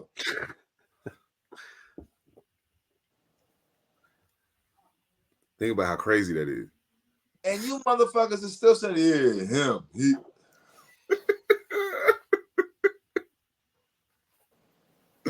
Bro, this shit is a fucking clown show. I'm trying to tell you. This shit is a fucking clown show. All of it. And they letting this happen. They are letting this shit happen. They playing in our face. Bro, standing on whole shit all day, every day. You know what I just saw this morning? And I hadn't even thought about this shit. Somebody said, yo, Trump didn't even get stitches. Oh, man. That's the man they playing in our face, yo. They are playing in our face. Bro, this is... Hey, listen, y'all. I need y'all to do me a solid. Be smarter than the doorknob you turn to get in the house. That's all I need you to do. Be smarter than the doorknob you turn to get in the house. Please. Go do your homework. Figure out what the fuck going on. And when you go out there in November to participate in this dog and pony show, just make a smart choice. Well, and dog, I'm not telling you what the smart choice is, mind you. I'm not gonna do that. I ain't that guy. But what I will say is, if you do your homework, the smart choice won't be hard to make, because it's literally right in your face. He's absolutely right. They playing right in our face. They don't like it. They don't give a fuck. They do not care. They don't care. Oh my god, this shit is crazy. Wag the Dog was about them playing in your face. That part. But, hey, Mojo, did you ever get a... Oh, hey, never mind. Be there. I see. I was about to ask him, did he ever check that out? Hey, what's up, man? Come here. You want to say hello to the people? You want to say hello to the people? Come here. Man, he don't even know what you're talking about. Say hi. Oh, you short. I forgot. There you go. Say hello. Say hi.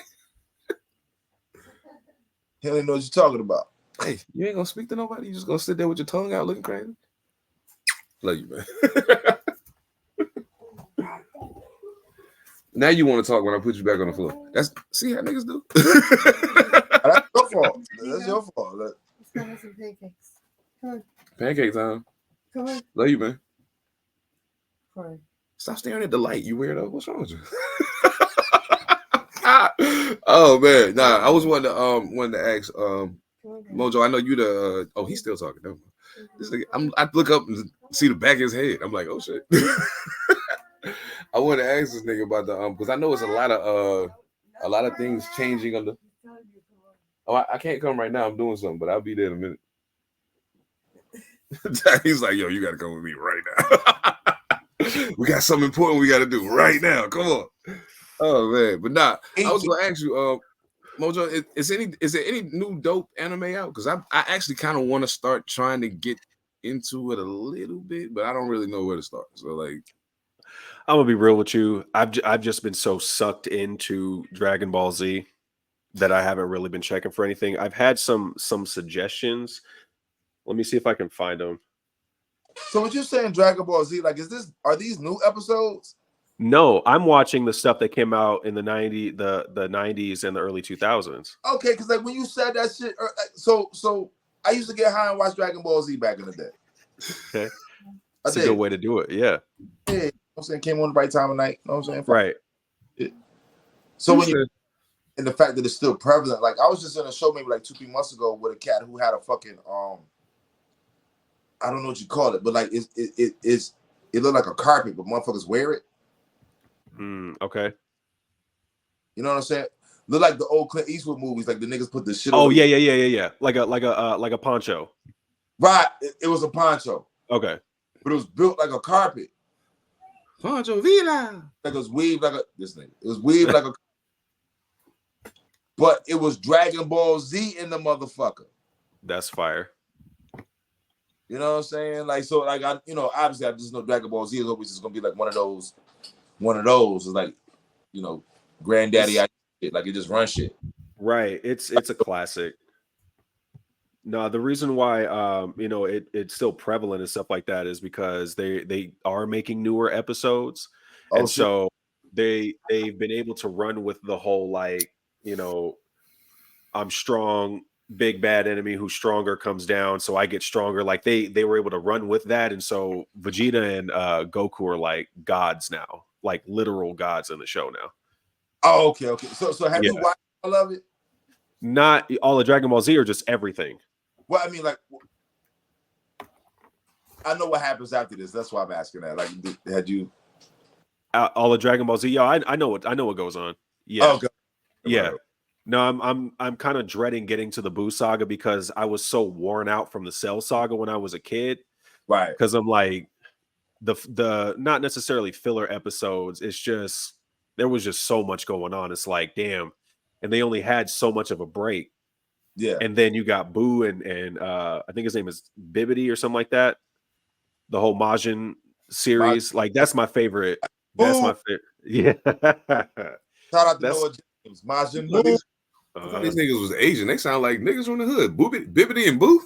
Yeah. That sounds like some niggas from Crenshaw. The names are crazy. Aside from a nigga named Vegeta and Goku and Gohan, they niggerish. Right. They actually have they have like a little section, and you have to watch a movie and then hop back into Dragon Ball Z. But they got a character named Garlic Jr. Yeah, and they have like literal vegetable names or like names of food and shit. Garlic Jr. Word. Okay, I think Gohan is Japanese for rice. Anime. Is it? I think. Oh shit. We were all like, as kids, we would all make fun of Vegeta because it's like vegetable, right? Yeah. And so Raditz, you get radish out of that. Piccolo, pickle, like, and he's green, so it doesn't really help, So Looks like a pickle. yeah, yeah. He got Gohan totally means cooked rice. Yeah. Oh wow. So it's like crazy. That word. Wow. Piccolo definitely looks like. Let me actually go to my Crunchyroll list real quick because I got some stuff on there. I almost find it odd that I never watched anime because I like cartoons, I like martial arts, I think you like Dragon Ball Z just because it's just a never-ending story. And it's just battles, like fights. It's always just a fight. Oh, I need to get stronger, or they're gonna, destroy something. So, but it's my kind of shit. Story. It's soap opera involved. You know what I'm saying? Yeah, for sure. Yeah, it is. Because my homie put me on a Dragon Ball Z back in the day, and I was like, you know what, I can actually fuck with this shit. You know what I'm saying? And I never watched on anime. I mean, plenty of hentai, but not much anime. But that's the only one though. Like I never really caught on to nothing. Yeah, I seen some of that shit that was wild. Like I watched like Fist of the White Lotus. It's like some what's the name of that shit? You mean Fist of the North Star? Fist of the North Star, that's the one, yeah. Because White Lotus was real shit. Yeah. Fist of the North Star was the cartoon. Yeah. So, yeah, that shit was cool. That shit was cool. That shit was cool. Touch him.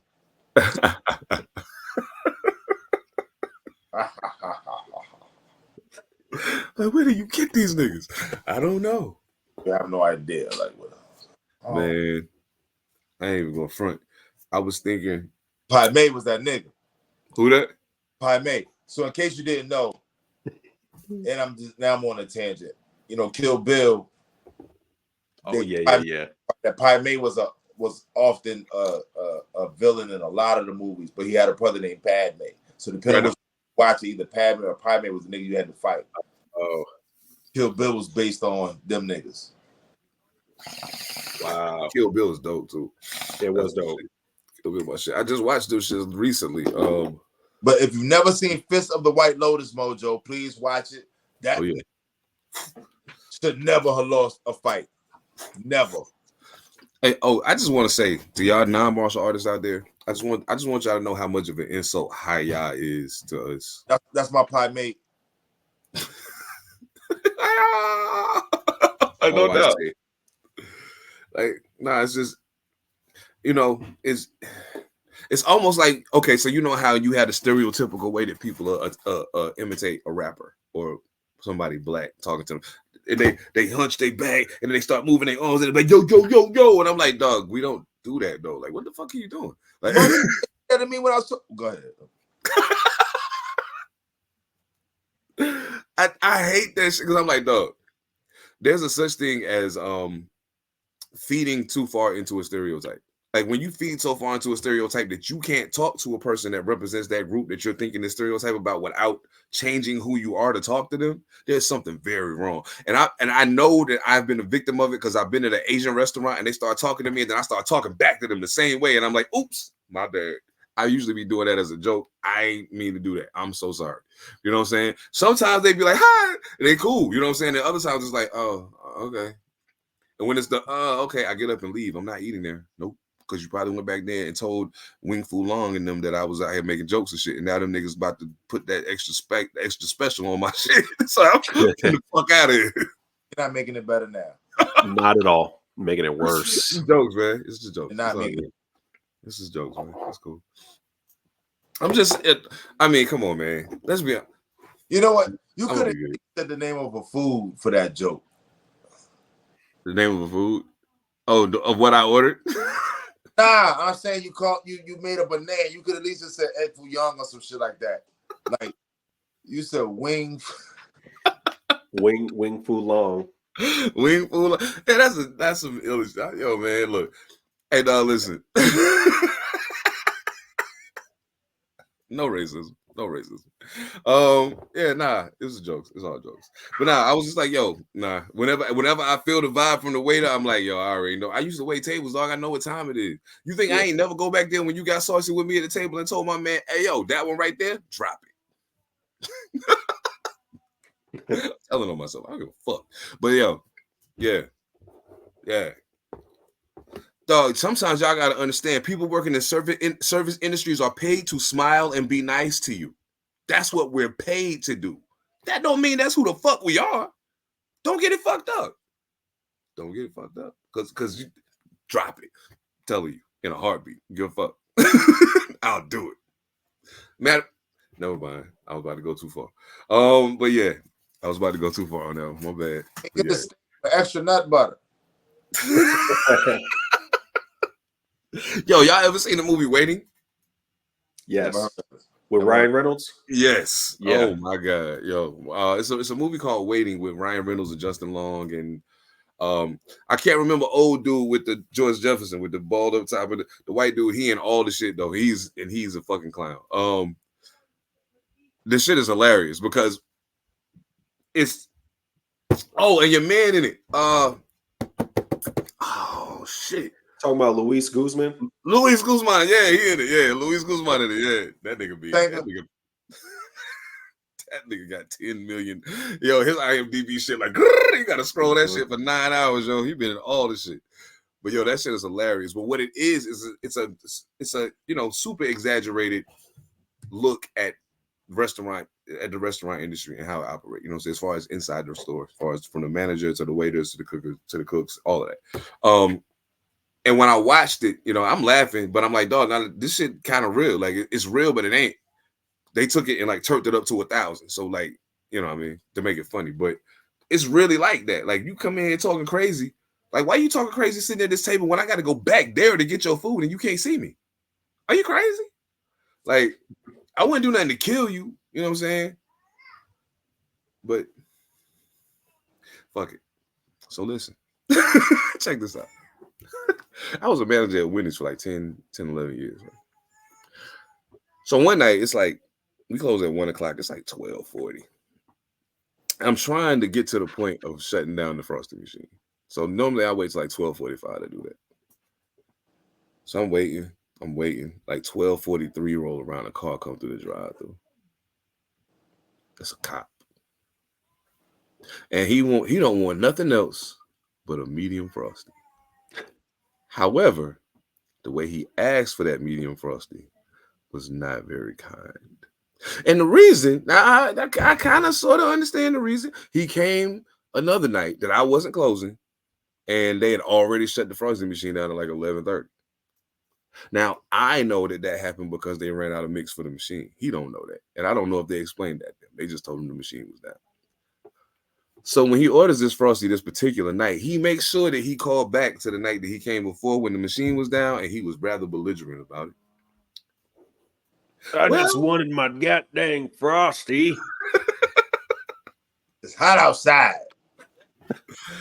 So, you know, I already feel some type of way because he's the police. Like, that already didn't get you off on the right foot. But secondarily, I didn't have shit to do with you coming here and not being able to get your frosty. Who the fuck do you think you talking to? I got you, homeboy. Don't you worry about a thing. So there's these little packets that we use to sanitize the machine after we get all the frosting mix out of it. Now, I know that it's not toxic, but what it will do is make you shit like nobody's business if you get it in your shit. So I put some frosty in the cup. Man, a little bit of that in the cup. Then some more frosty in the cup. A little bit more of that in the cup. Then some more frosty in the cup. And I was nice because he ordered a medium. I gave him a large. But I only did that so I could make sure I emptied the packet. So yeah, I was like, yeah, man, hey, sorry about that, man. You know, normally we, that don't happen. But hey, here you go. And he even with me giving him a bigger Frosty and apologizing for the previous situation that I had nothing to do with, mind you, he still took the Frosty with an attitude and was. Needless to say, 3-4 days later, I'm back at work again, closing. Same officer comes through the drive-through, and I find out that it's because he was patrolling over by a certain hospital that was near my job. I'm not telling you where, motherfucker. But anyway, I don't know who listens to this shit. But he came back through 3-4 days later, and I was like, no Frosty today? Oh, man, that last one tore my stomach up. I bet it did, motherfucker. I bet you be on mindful how the fuck you talk to people next time, too. But, yeah. I can admit I'm a very vindictive person. I can admit that. If you ever do anything to me, I'm gonna get you. I have a friend that used to work at Wendy's. This is funny. I had a friend that used to work at a Wendy's. And he told me, he's like, yo, son, all I need is a motherfucker to pop fly with me one time. That chicken sandwich comes with extra salt. Because I'm rubbing it under my nuts. I said, you'll take a cooked piece of food and rub it under your balls? He's like, yeah, just to fuck with them. I'm like, but you got seasoning the shit under your balls. He's like, I'll give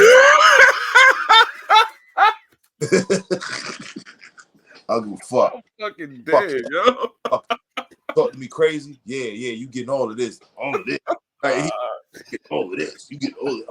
Like, you rubbing burgers and chicken and shit on your balls? Like, I make sure they cook it first. Oh, shit. That don't help, nigga.